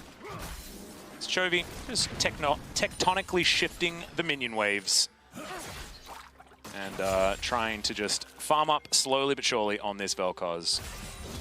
Looks like Showmaker's geometry has been pretty on point, working out where those Qs have been going. And this lane is pretty even. And the thing here is the bot lane is oh, hold on. Yeah, Ghost's going to get flashed on here as Pyoshik flashes in as well. They're desperate for this kill as Deft is going to be able to get that snare, and they do lock down First Blood. In the meantime, DAMWON looks like they're going to be able to get this Mountain Drake, unless DRX get over here, but no, not quite in time. So opting for the money over the objective, and DRX trying to get themselves in the best early position possible. And they're able to get away with this because that Mountain Drake was being captured. Beryl not there to really help with anything. Canyon obviously not going to be there either. And at the end of the day, the First Blood onto Pyoshik, it does help alleviate some pressure, but Ashe is so far ahead in the CS department that it doesn't hurt as bad as it should have. Oh, Q not going to land. And yeah, like you're talking about, definitely not the end of the world or anything like that. And DAMWON have fallen further behind than this in some of their other games. We have seen. Hasn't seemed to amount to much. As, okay, Doran in trouble. He's going to flash to get out of the way. Noguri flashes on top of him. The Ignite is there. Oh! What? Just turns around and boops him. It is going to be a 1-for-1 trade in the end, as the wave looks like it's going to be slowly pushing back towards Doran. And what an unexpected kind of death. That looked like a gentleman's agreement. It's like, yes, we shall both go down. I don't know. That was very strange. I like the walking back, taking it as tribute. Maybe that was Doran outplaying him because he knew that, you know, one of them was going to die. He wanted to make sure both of them did, so invited Noguri back into turret range. Very, very strange. Canyon, I mean, he tries to run top lane and instantly shove in. Oh, Pioshik. End of the line comes down. Canyon already at 200 health. There's the ulti. Pioshik stands off it. He probably wants to get back on there as Lamb's Respite says no. Beryl times the stun beautifully, and Canyon turns it around in his face. And that's going to go right into a Rift Herald as well. DAMWON taking everything. I don't know what Pioshik is even thinking there. I mean, he's actually about to attack his most played champion too. You would think that he would understand how the trade pattern would actually end up going. And even though he gets Kindred very low, you see the effect of Lamb's Respite. You know that other people must be coming. Yeah. And so, very surprising decision here. Let's take a look at how this all transpires. So, Orin uses his ultimate, gets the knock up onto Vladimir. Ignite was cast a little bit late, and then right here, this was just a spacing game. And Noguri ends up trading 1-for-1 there onto Doran, which I would say is a pretty good win for Noguri. Well, we'll see how it does turn out as this game progresses. Noguri is going to be ahead in farm by just a little bit after he breathes on all of these creeps. And yeah, I mean, it was a 1-for-1. It's okay, but it was just a very weird way for it to eventually pan out. Deft getting a lot of value with that Piercing Darkness as he's now going to go home. Pickaxe now in hand. Taking his time when it comes to stacking up the mana, the Tear of the Goddess. And the Manamune not going to be completed just yet, I believe. Actually has to walk all the way back to his turret. See whether he can afford it on this next one. Good knock up there with the Searing Charge as Doran goes into his pool. Gets a bit of health back there up against Noguri. Crimson Rush. Actually is going to get zoned away, so Doran misses out on that extra spell vamp. And this game is still just very stable right now. And for a lot of people wondering, well, what is supposed to happen in the Vel'Koz-Orianna matchup? Really, I mean, Chovy is winning right now in the CS department, yes, but the real strength comes later in the game. Once the Vel'Koz starts getting a couple of items, once his base abilities have reached max rank, and then he's able to just be protected in the mid game and constantly unleash a barrage onto the opponents. Yeah, not to mention all of the CC with the Glacial Augment. Certainly was why Vel'Koz was utilized in the bottom lane as well, largely by DRX actually, as it was something that Deft liked to pick up a couple of years ago. Pioshik getting on over here, just trying to see whether there's anything to steal away in the jungle. As Noguri does have to be careful here. Graves is on the loose. Now Doran moving past this minion wave. There's the Hemo Plague as Doran is going to find him. Red buff now is going to be there as well. End of the line. Hits once as Noguri going down very, very low, and Doran is going to be able to secure that kill. An unnecessary collateral damage, but a celebratory one. Yeah. And now, I mean, the response here by DAMWON is to summon Rift Herald in mid lane. Yeah, life form Disintegration Ray utilized just to get rid of the minion wave. So they bounce back a little bit. Gold score kept pretty even. Yeah, it's neck and neck, absolutely. Fun fact, Chovy played 3 Vel'Koz games in 2018 summer. Only went 1 and 2, as 2018 summer was the summer of KT. Yep. But it was Griffin's, you know, regular season prowess was definitely up there, even if they did like playing 3-game series. So surprised to see that it is a negative win-loss. As Canyon's going to find Pioshik yet again. We saw how this one went, and Pioshik, he is going to respond in kind, getting the heck out of there. And Canyon with currently the mark set to Chovy, but not going to be able to find that at all in the near future. Ocean Dragon is available for the taking, whoever's going to get it first. Looks like it is being started up by Canyon. He's going to pull it out towards the... It's just not talking about it at this point. I mean, that is a very disgruntled Ocean Drake right there. He actually just turns around and hits Beryl. He's like, I'm so frustrated. Can someone hit me? Ooh, Rift Scuttler is going to go to Canyon. I believe that was a mark as well. And that is a very nice pickup. So they have the Scuttle Crab, vision, and movement speed in the event that a fight would break out here. Now, this is a very good time to fight because Chovy's very low on mana. Hello? Well, Beryl's dead. So maybe it is a good time for DRX to fight, as now Showmaker in trouble. He's actually going to have to flash as Chovy continues to have control of this lane. 2 plates for the Vel'Koz. Not something I was expecting to say, but he has had a bit of attention from the rest of his team. Now Pyosik is going to get to work on this Ocean Drake now, and we'll have a look at which soul we are going to be blessed with. It is going to be an Infernal once again. No Cloud Souls for the knockout stage just yet here at Worlds 2020. Definitely continuing to just have very spicy dragons here. And now with Infernal coming up, this is going to make things yet again pretty interesting when it comes to the souls. Yeah, Kindred with the 4 marks position as well. Definitely a break point as half the health bar now on Beryl. Beryl has to be a little bit careful. More careful than he has been. Yeah. And, 5 marks? Is that 5 marks now for Canyon? I believe it might indeed be 5. Okay. I wish that we could get an update, obviously, on that one. Meanwhile, top lane, I mean, this is an island. This is definitely a gentleman's agreement up here. No one really doing anything too chaotic. Nuguri is a little bit down in the EXP department, but it's not the end of the world. Canyon's ahead of Pyosik. And meanwhile, in mid lane, I mean, everything's just very hand-shooken pretty much across the board. No one is going for anything super chaotic. The junglers, in all 3 of these games, for the most part, have just been pretty much staying on their side of the map, permanently farming, with very little interaction with one another. We call that PvE over here in the LCK. As I did just inform some LEC people on Twitter that Pyosik is indeed the best World of Warcraft jungler. He is indeed. In the LCK. He is. His arena ranking may not be up there, but he's got a lot of purples from them raids. That's all I'm saying. He's very well prepared for Shadowlands. All right. Chovy looking for a little bit more here in this mid lane, just wanting to make sure that he can keep this one shoved and give Pyosik and Doran enough space to take down Shirley. We've crested the 15-minute mark. Didn't actually keep my eye on plates as now Carrier looking to try and get out. Piercing Darkness says no to Canyon.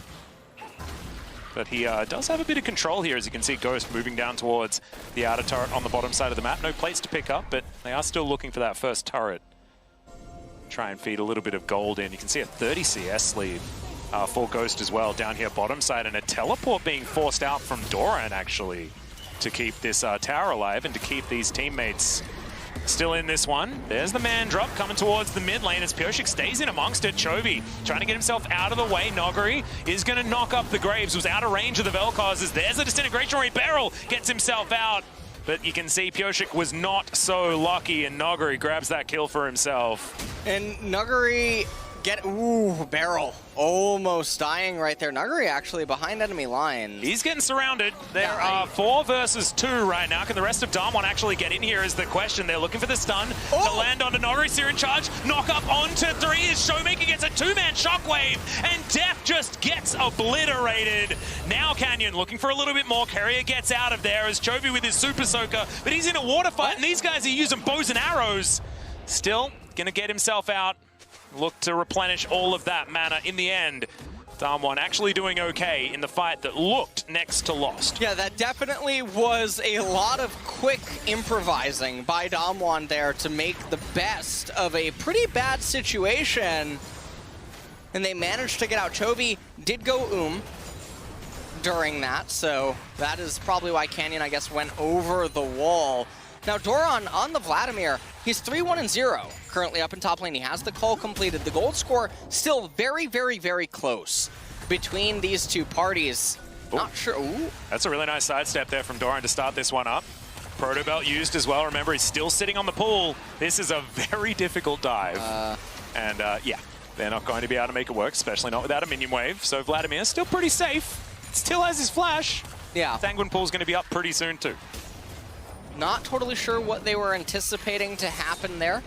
Pyosik is going to get Gromp right there. He's getting tagged a little bit by Ghost. Showmaker here as well. Maybe they can get Pyosik to use his smite and then he won't have it for the dragon, depending on... Okay, Arrow is going to connect here as Chovy tried to disintegrate someone off to the side, but Pyosik is the one in trouble. Ghost, not a lot of mana, but he's got arrows, and he will be able to take them down. It is going to be Chovy falling as well on the fight on the top side. We'll have to check that one out in the replay as Kerry is going to get taken out by Showmaker. And this is all starting to go to hell in a handbasket for DRX. Wait, did Showmaker summon a blue trinket and Pyosik misclicked onto it?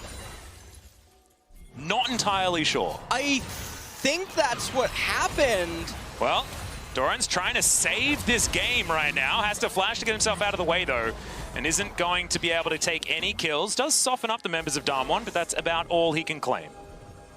Well, this is definitely going to be pretty interesting because DAMWON should be the ones that manage... Well, actually, no. It does look like they're just going to get the Scuttle Crab for now. Some of the members are recalling. Kindred's at 7 marks, 600 attack range. It's now the very same as Ashe. And no, actually, Pyosik is going to be back here with Deft. They're starting the Infernal. You can see Beryl, he's fishing for maybe a Q with the Execute, but not going to be able to get it. Well, Canyon's the one going back to base, so not going to see anyone actually contesting for this one. Pyosik going to be able to lock that one down comfortably and quick draw over the wall. Let's have a look at this one more time as Beryl gets comboed, but I mean, the shield's just pretty strong as Chovy is able to actually get the kill and pays for it with his life. Oh, wow, that was real.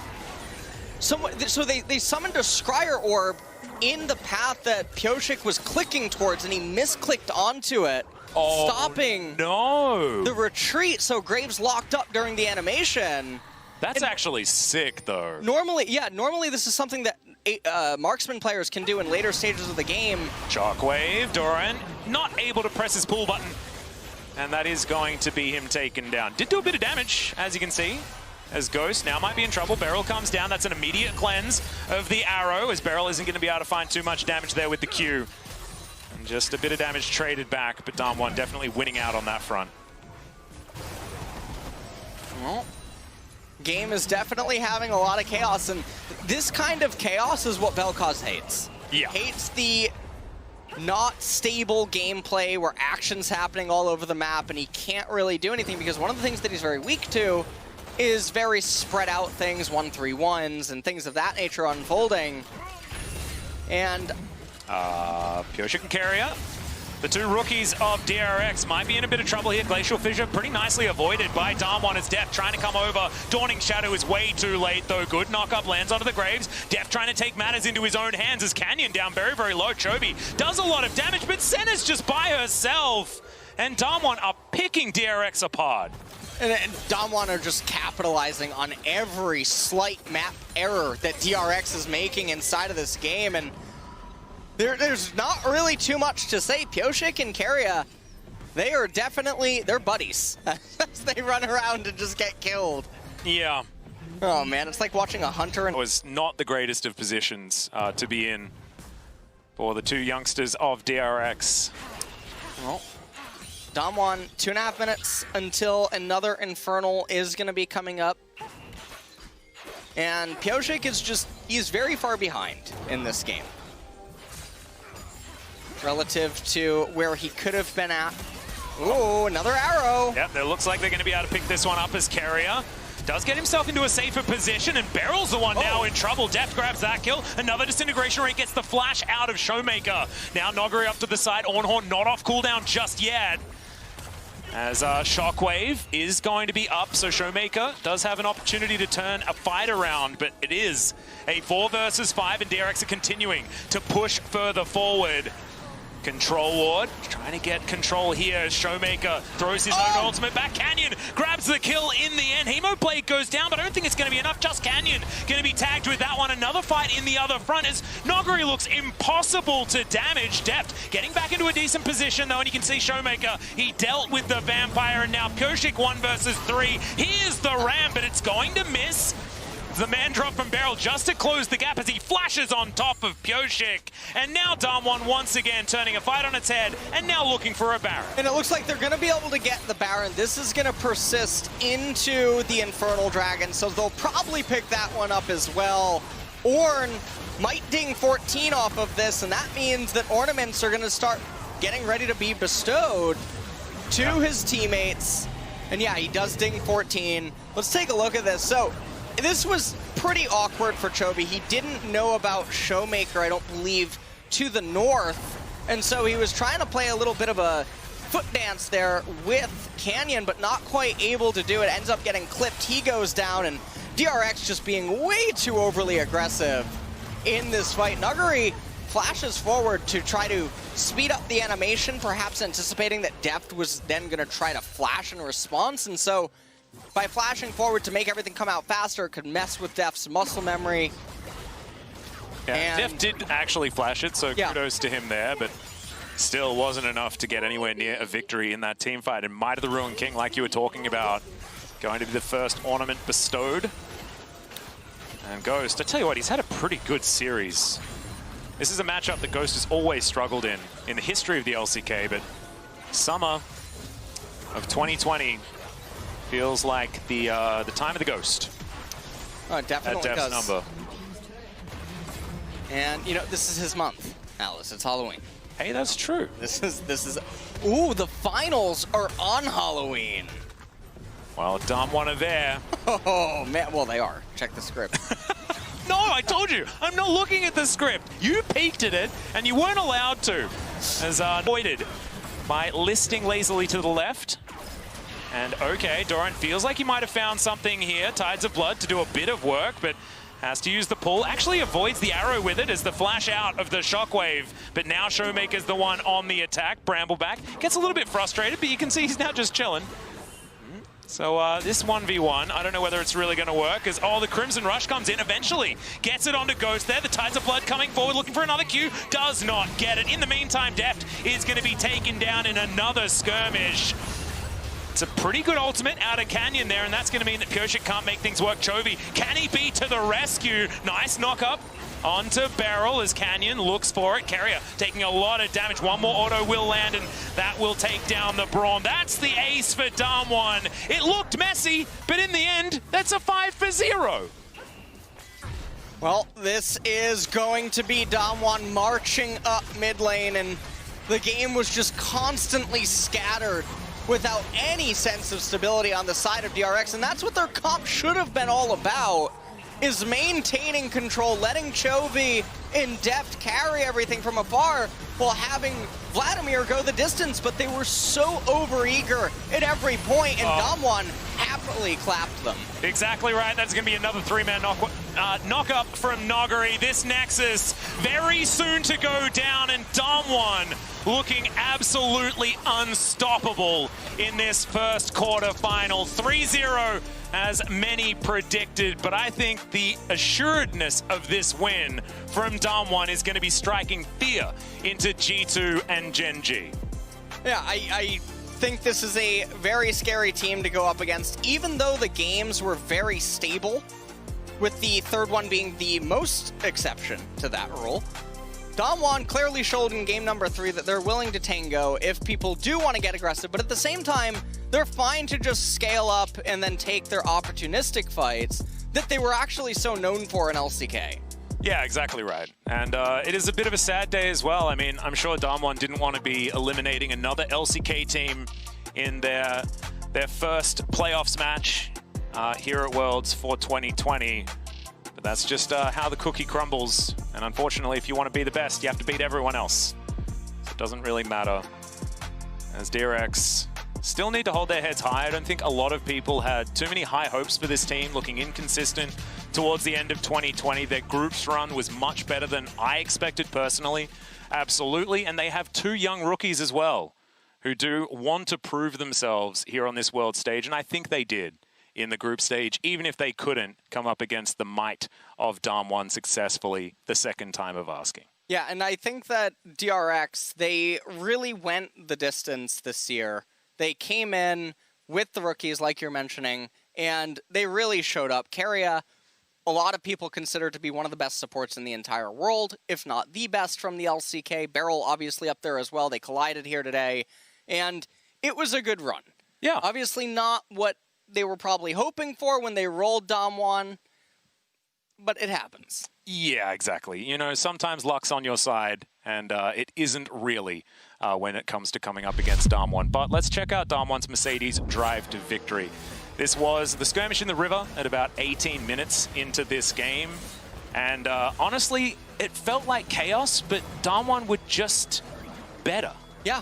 No, they were a lot better. This was Pioshik and Keria just randomly deciding that they needed, it was imperative for them to get the blue buff.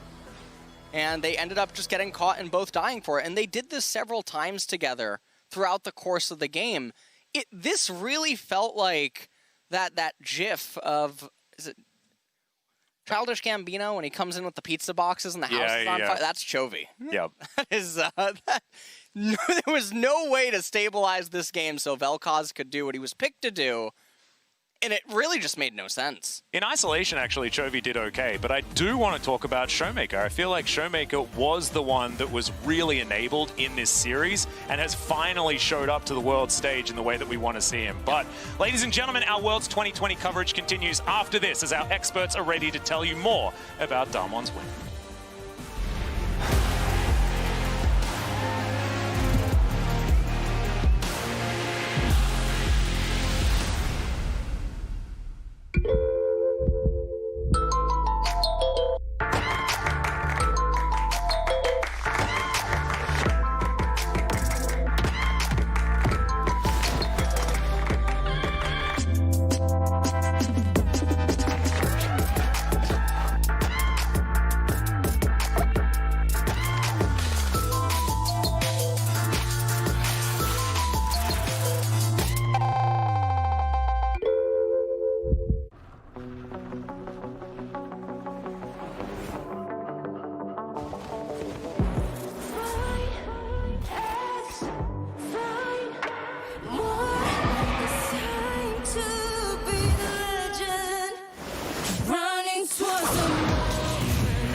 It's invisible, but it's always with you. It's the defender of your decisions, the bodyguard of your buffs, the guardian of your greatness on the Rift. It's the Cisco network. Because when every click can tip the scale of an entire season, nothing less than the speed and dependability of the world's most powerful network will do.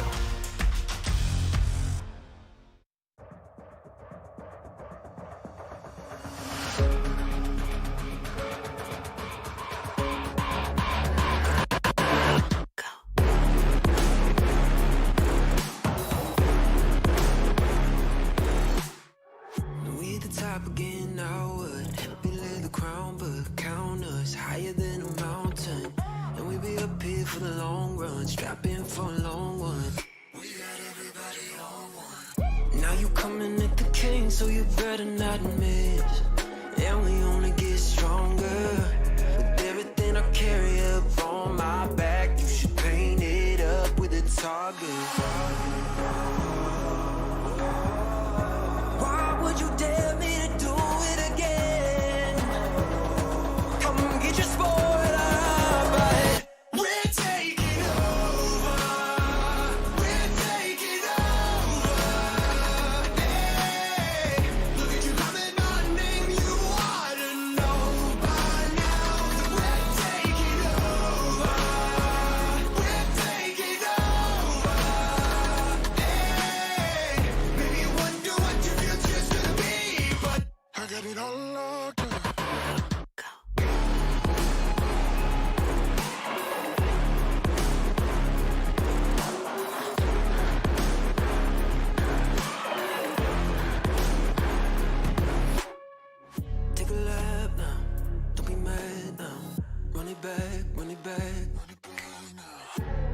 Everybody's lining up, think you're dreaming of greatness. Send you back home, let you wake up. Why would you dare me to do it again?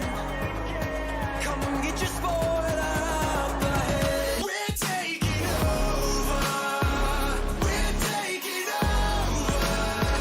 Hey, look at you loving my name. You ought to know by now that we're taking over. We're taking over. Hey, maybe you wonder what your future's gonna be, but I got it all locked up.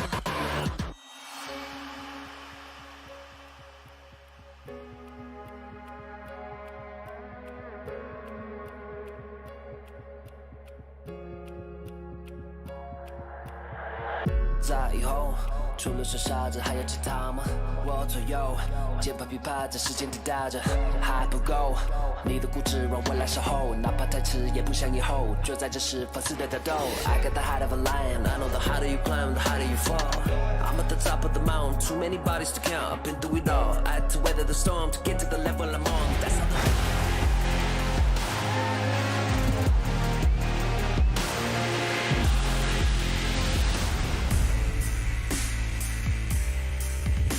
Welcome back to Worlds 2020, where we just saw DAMWON sweep DRX in our first quarterfinal. Oof, Pioshik, I get it.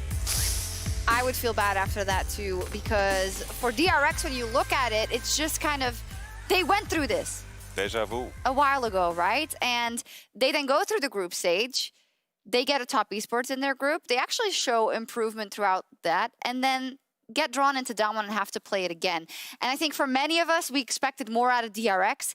And for me, it's hard to see how good DAMWON was, because they clearly are, and how much DRX also dropped the ball both in draft and in execution. So I'm going to leave it to you. Yeah, it was just really interesting because I think we saw, at least in the LCK finals, that DRX tried to play a little bit more early game focus, playing through their jungler a lot to get leads, and then they were shut down in the mid to late game. But in the drafts today, it was all about matching the scaling of DAMWON, but just executing on it worse in the game and not setting yourself up to the same level I think DAMWON. Yeah, for sure. I think DAMWON just showed time and time again that they understand how the compositions need to be played out. They waited for those moments and capitalized on DRX's inexperience. I think, you know, we talk about DRX's bad drafting, but what I want to highlight and celebrate, because drafting is difficult. Yeah. Especially in the current meta and the current state of things where everyone's so open-minded. DAMWON always deliver, and I think this is a skill coming into future best of fives. Can you elaborate a little bit on why it makes it so hard to draft precisely? Because as you say, all teams that are here in the knockout stage have big, relatively big champion pools and have a lot of options, but that's not always easy. I think what it comes down to is understanding the relation of each champion in context of everything else that has been drafted. For example, in the case where they had Kindred and all those ranged champions into a Syndra, you're going to have a hard time because you lack engage, because the enemy outranges you. So that is completely your responsibility. And I think if you look at DAMWON, always they recognize what is missing in their compositions to really tie it together. Whether it's an Orden on third pick or it's a Leona, they always find a way to neatly always have some kind of bridging pick that makes everything make sense in the end. Yeah, and I think a lot of what we would see with the DRX was focusing on maybe individual matchup, or like this champion works against that champion, but less of that whole cohesiveness with everything meshing together nicely. And that seems to have been an issue with them for a long time, right? And maybe it was over positive by us to think that they would be able to find a lot of answers, especially into a team like DAMWON. Do you think we both predicted a 3-0, okay? Yeah, you did. So do you think that then they should have gone for, because you always talk about ease of execution, you did for DRX a couple of times as well, just make it easier for yourself. And I know you can't ban out anyone out DAMWON, but would it then not also just help you to ban out the Ornn, help you to ban out the Graves and the Nidalee, and know that at least you don't give them immediately that S tier, even though it's still going to be very, very difficult? It's when we were preparing against DAMWON in the regular season, it also always felt like there is not enough bans to put DAMWON in that position. It's like you reach a certain level, and when you reach that level that DAMWON has, there's no bans that are going to push them out of the game. There's nothing that you can really target. DAMWON is a very well-rounded team. And when you begin to look at these band-aid solutions that we maybe saw in play-ins or maybe in group stage, pick the Ornn for simplicity. When you want to beat a team like DAMWON, you can't look for band-aid solutions. You need to have everything down to the pin. DRX had one strength, which was the early game, and maybe they could piece it together. But even that was something that DAMWON had full control over through their bans, because DRX didn't have as much flexibility like a DAMWON. Yeah, DRX sort of gave up, I felt like, a lot on playing the early game style. And then to speak a little bit more about like banning, I again don't think banning out anyone is necessarily the right answer. It's not out, They banned the Ornn first rotation in game 1, right? Yeah. And then, you know, it was taken a little bit earlier in the draft, Good point. later games. But like game 1, you know, Yamato already mentioned it, there's no engaged frontline. And then game 3, we see the same thing, where the only frontliner is Braum, and Braum can't really take space on his own either. Like, I think like having a Nautilus, where we saw the Leona from DAMWON in game 1, offers you so much in terms of threat, because DRX could walk anywhere on the map, but you don't exude any threat, because what's going to happen? Graves ease forward on you? Like, that's not that great. Yeah, I think that's a good point, and we have those thoughts about DRX's drafting and also just the way they played. But at the end of the day, it's going to be very hard to beat a DAMWON anyway. They are an extremely strong team, and I think that's what we should direct the conversation to. You already said drafting against them is hard because they are so good at drafting throughout their versatility, but also the coaching staff who always make it work. And I think when you look across the individual players, they're also fantastic. And the Oppo player of the series for this one is actually Showmaker. Atlas started to make the point when he got Oscar musicked out of his caster point, but it's very hard to choose a player of the series for DAMWON. So, Coach Zep, what makes it go to Showmaker in this one? Yeah, I think like, I was pushing for Showmaker. I think there's an argument to be made for Nuguri. I know that Dender really wanted hey, him. look, it was half kingdom in this game. Yeah. I think there was a lot of kingdoms just cooperating here. I think Showmaker had the task of playing against a Chovy, who was heralded as the best player coming into the series from DRX's side. I think that matters. I think Showmaker showed a great Cinder performance, good Orianna performance, a good Twisted Fate performance, just overall good flexibility and solid gameplay throughout. And may I ask, are we just not going to see Rockstar mid lane performances that much as we have in the past? Is it just going to be you can play an Orianna to perfection that can also look dirty? I mean, look at Jensen versus G2, for instance, or in this game as well. But it doesn't seem like there's as much. It seems like it usually goes to control mages in the mid lane, or some that can have cross-map effect like a Galio, but not the crazy things anymore that we saw of years past. I think that it's important to say that mid lane, maybe it's not as flashy, right, when you're playing for your jungler, but it's still a huge impact. Yeah. Having a really strong laning mid laner who takes control of the lane and can assist the jungler and how they want to play for enemy raptor camps and crabs and all this stuff, like, it still has a major impact in the games, even if it isn't as big, as powerful, as flashy as prior years. Yeah, I think also as we go deeper into the tournament and as the meta develops, today we saw some jungle bans. Maybe more jungle bans will begin to land. Maybe teams don't want to give up a Graves first pick to pick up the Kindred, as we saw today, because you can draft a composition that thematically counter Kindred. So maybe with more jungle bans coming into the picture and us being pushed towards maybe a set jungle again, maybe the Volibear comes back, then maybe we're going to see the classic style where everything is about the mid laner, the 3v3 fights on mid, where the support is supporting the mid laner, some things that we saw with top esports, maybe a G2. I think there is some potential for that to come back. But now with the current jungle meta, the focus is on that and their camps. So it's all about whatever advantage you get in mid lane, instantly becomes transferred in terms of gaining information, gaining prio for your jungler. It's all about spreading it quickly instead of just gaining a lane advantage. Mm-hmm. Oh, nice. Thank you for that context, you guys, because, like, you know, you always want to see the Akali's versus the Aurelias, but that's just not something that's very viable right now either, especially from Aurelia's side. So with that, I don't think anyone has gained too much from this best of 5 if you're going up against DAMWON in the next one. And that's going to be G2 or Gen G, depending on who wins it there as we look at the bracket now. It's such a hard one because it almost feels like you just saw the same thing that you saw in the LCK Summer Final. And I wonder if that's going to be a good thing for DAMWON going forward. Because on the one hand, they didn't really have to show anything that, you know, any future competitor in then Gen.G or G2 could walk away from and say, this is how we beat them. I think it's super interesting because we have, obviously today was the LCK versus LCK matchup, and the LPL versus LPL is going to come tomorrow. These matchups where you play against teams that you've played against all year are completely different to when you're facing a new team because, and this is something Frost talks about all the time, but it's about like finding the individual tendencies, and you're playing the enemy team as opposed to playing your game a little bit more because you just know the ins and outs.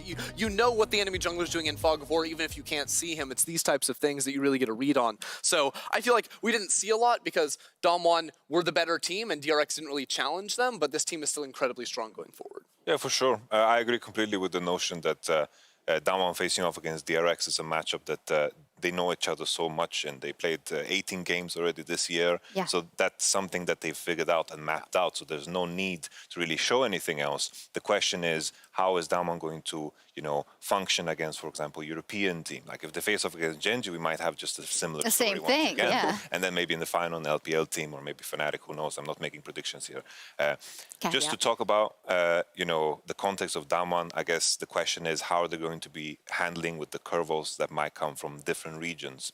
And if they're as precise in draft as they are against some of these teams like DRX, DAMWON is looking as a very, very strong favorite. That they are. And we'll see indeed, if anything, we do want to see some cross-regional play, right, before we get to the final, but it might not happen indeed if Gen.G qualifies over G2, so we'll see. But I think we still walk away with DAMWON's really strong, and there's really nothing more to say. We didn't really learn much more today, so hopefully the guys in cooldown can give us some more insight. But that was all from us here in Berlin right now, and we'll be right back with everyone, Dash and friends, for cooldown.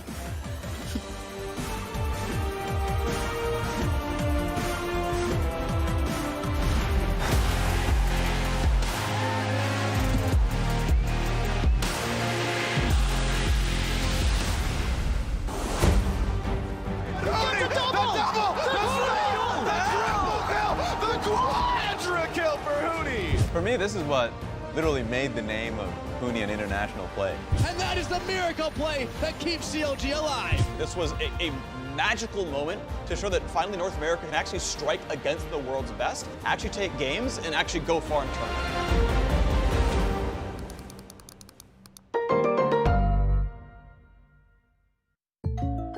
Hey, I didn't order any pizza. Jake from State Farm. After you saved me so much dough on insurance with that Parker promo, I devised a promo for you. Here's the deal, Parker. State Farm offers everyone surprisingly great rates. Yeah, right. Pepperoni pockets, an atomic brownie, cuckoo crusty. There's no promo, it's just great rates. And a cider ranch. You're the man. When you want the real deal, like a good neighbor, State Farm is there. Hey, Mercedes. Legends run wild, each one unique, with astonishing power, unstoppable master warriors, ready to compete. Seeking glory. We live it, we breathe it. We have each other's back. Together, we become legends, icons of a new generation.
Hello and welcome to Worlds Cooldown presented by State Farm, your one-stop wrap-up for all things Worlds. We are into the knockout stages and one quarterfinal is already behind us in dominant 3-0 fashion. I'm Dash, joined by Valdez, Spawn, and Kobe to break down the happenings of the day.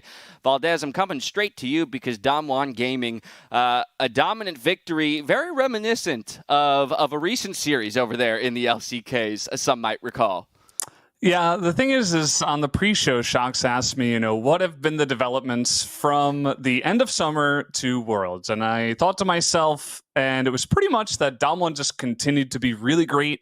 And DRX, while they hadn't shown too many mistakes, I kind of knew it was coming. If you watch them enough in the LCK, you know that either they're going to, do the old Jnair thing where it's like you sit there and you wait and you slowly die like they did to Top Esports and to DAMWON in Game 1. Or you have a Game 3 where it's like no holds barred, everything out the window, crazy game, like everything's all over the place. Well, at least Game 3 was a bit of fun. So yeah, that.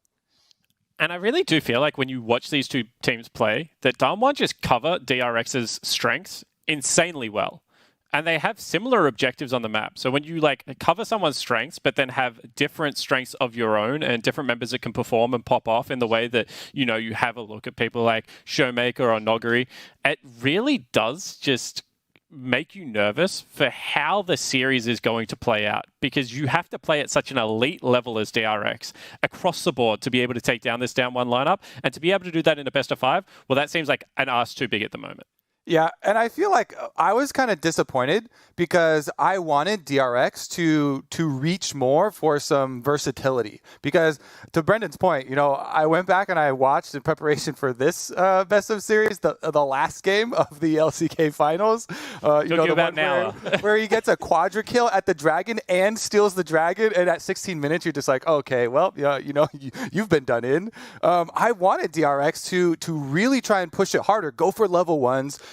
In the group stage, we saw them have games where they were trying to actually set up Pyosik really early on. They have had Pantheon support going to deep ward for him, get him Nidalee so they can try and counter jungle and start some sort of game plan. But if you play versus DAMWON and you try to play the slow one, setting up for these objectives, Nuggery back on Ornn multiple games in a row, they're fine with that, and they'll just slap you down. And you got to wonder, Valdez, because I love that you called the shots there in referencing the finals and the two types of games we could see. Games like this, Game 1, where it's a slow bleed, and games that go off the rails quickly. We got them both in this one. Yeah, we did. This first game, I wasn't sure what to expect, right? They had this big fight around the Rift Herald that LS very nicely pointed out. It didn't exactly have to happen, but it was pretty interesting. And then we had this nice play from Keria, actually, where he is really doing a great job in this first game of just mirroring everywhere that Beryl goes. And he just had an excellent job of doing that. Unfortunately, it wasn't enough because, although he was in the right place, he wasn't really able to pop off in the same amount that Beryl was later on in the game. And, a nice assist, but DAMWON just a little bit too clean in this game. Yeah, that game, I actually had a little hope, right? Because you mentioned the Keria play there for some defense, and then Pyosik was able to steal that one dragon to buy them some time, and you're like, okay, maybe they can stall it out and get a big team fight, and then DAMWON just crushed them in the next team fight anyways, and you're like, okay, well, I guess we see where this one's going. I think there's a whole bunch of matchups that we could hone in on, but specifically this jungle matchup, and I do want to come back to you, Valdez, on this. Why do you think it is that Canyon seems to have Pyosik's number? Well, it's a little bit of what I was saying in the pre-show, where Canyon, I think, is a little bit more active, whereas Pyosik, he tries to go for plays. They're not nearly as clean.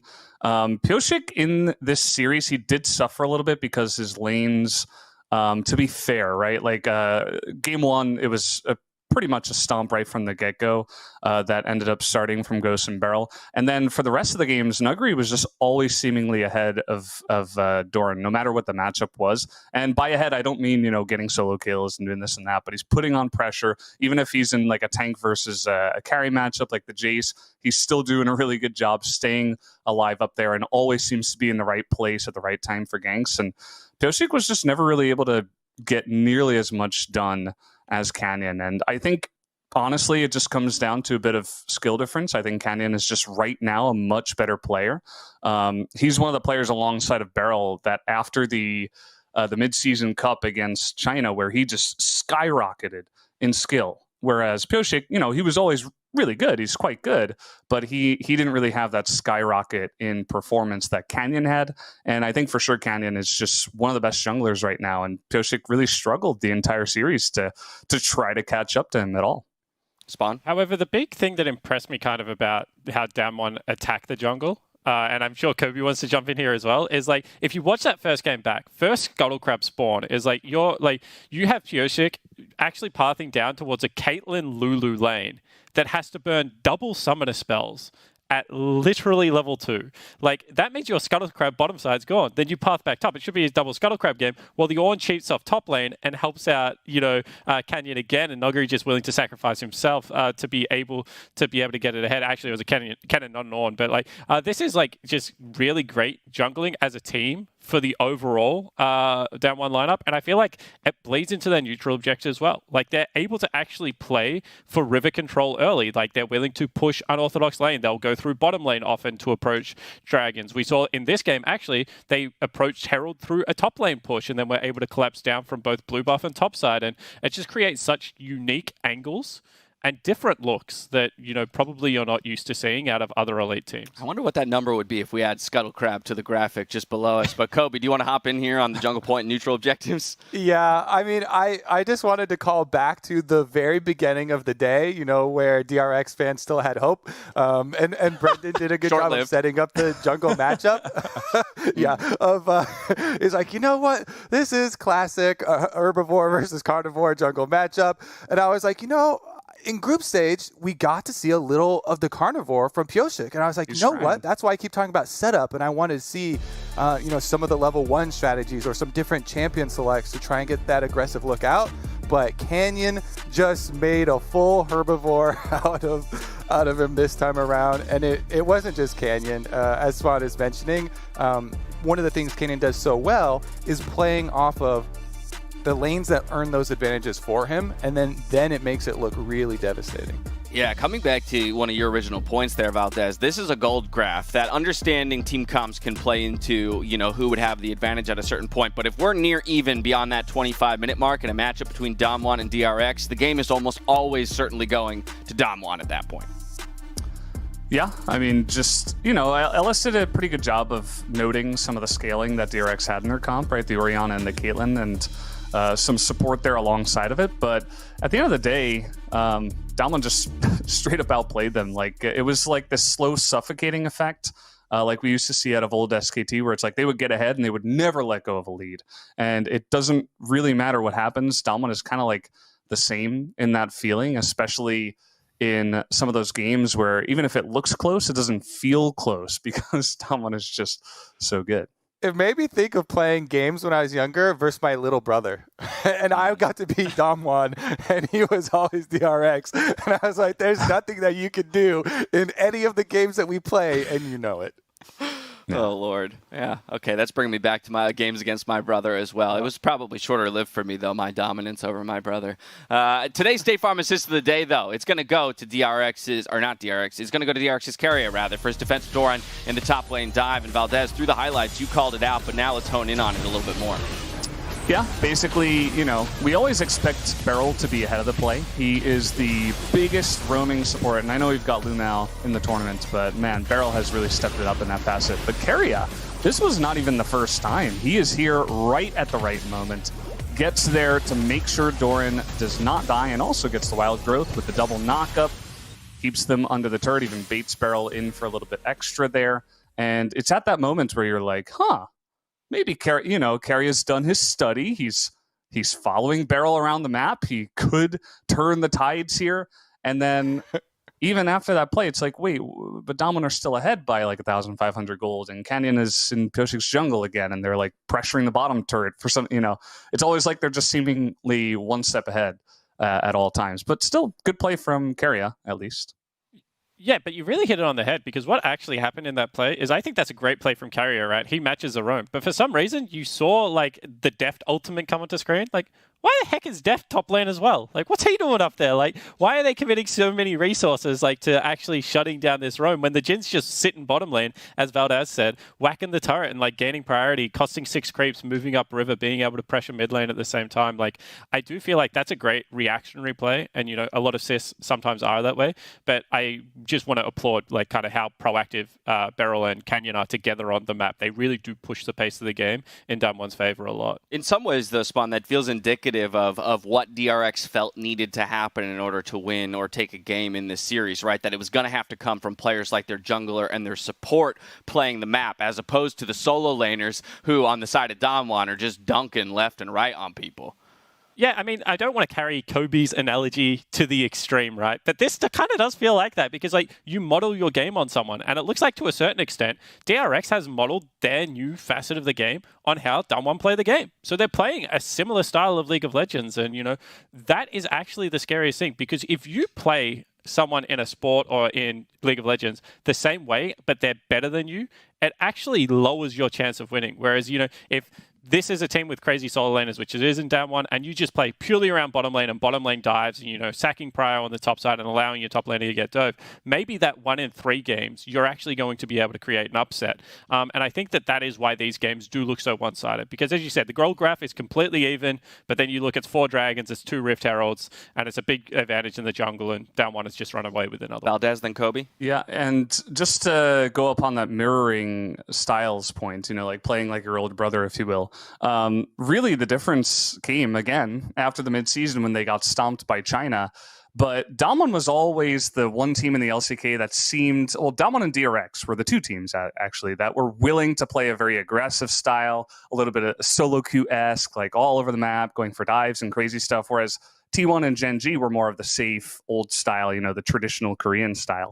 And it's funny that over the course of time, as DAMWON got better, as they were the most used to this solo queue-esque style, DRX were right behind them. Gen G, also in the LCK, were playing a much more aggressive style, even though they're normally known for a very passive style. T1 was the one team that did not change, actually kind of stayed with the very passive style, and they're the one team that's not here. So it's kind of interesting to see that the 3 teams that adapted are here, and also the team that adapted the best and seemed the most, willing to and in the best position to adapt was DAMWON, and now they're on top.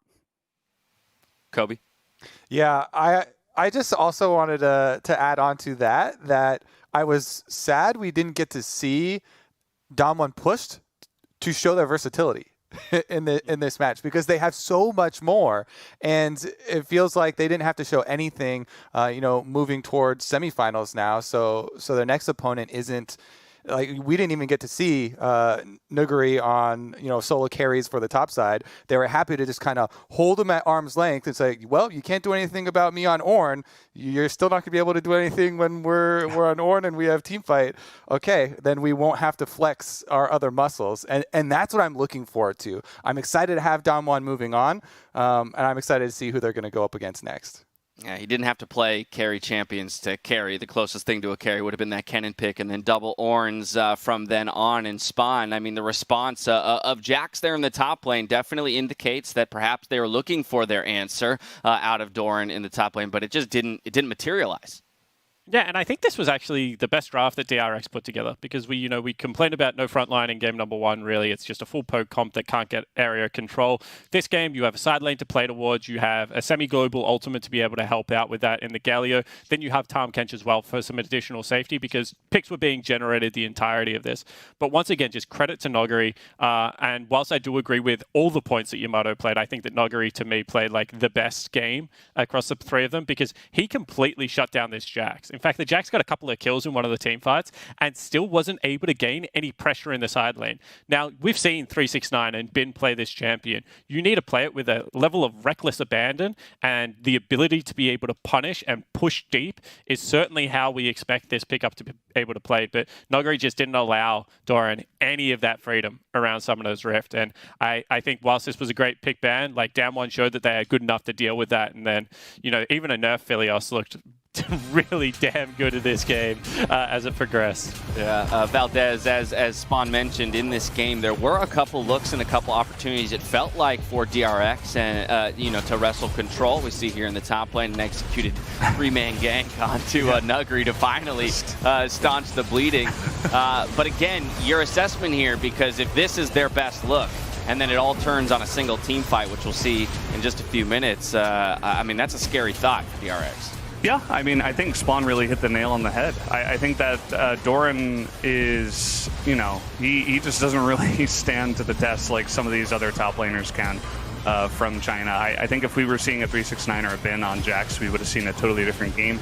Doran, in these team fights, yes, in the crazy one in the jungle, it looked okay, right? He picked up a couple kills, but he's doing absolutely zero in this one. I mean, it was a weak engage. DAMWON were just kind of like, it was like a cat baiting a mouse into a trap or something, just waiting to pounce. And they pounced at the exact right time.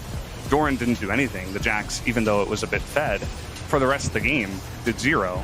And we're only kind of getting the highlights from the team fights. But again, the side lane pushing that Spawn was highlighting, very true as well. And it just felt like, even though it was a good pick ban, at the same time, you know, you're still giving really good picks over the side of DAMWON as well. I mean, you give Showmaker his TF, you give Graves again to Canyon, and Nuguri, I mean, is just going to play his Ornn for some more hard engage. And I don't know, it just didn't seem like, even if, you know, you feel decently about your own draft, you're still giving a lot of good stuff over the side of DAMWON, and you're also not playing it as ideally as it could have been played. Kobe, taking a look at that gold graph again, I mean, we see that 20 to 25 minute mark. That's where it started to look good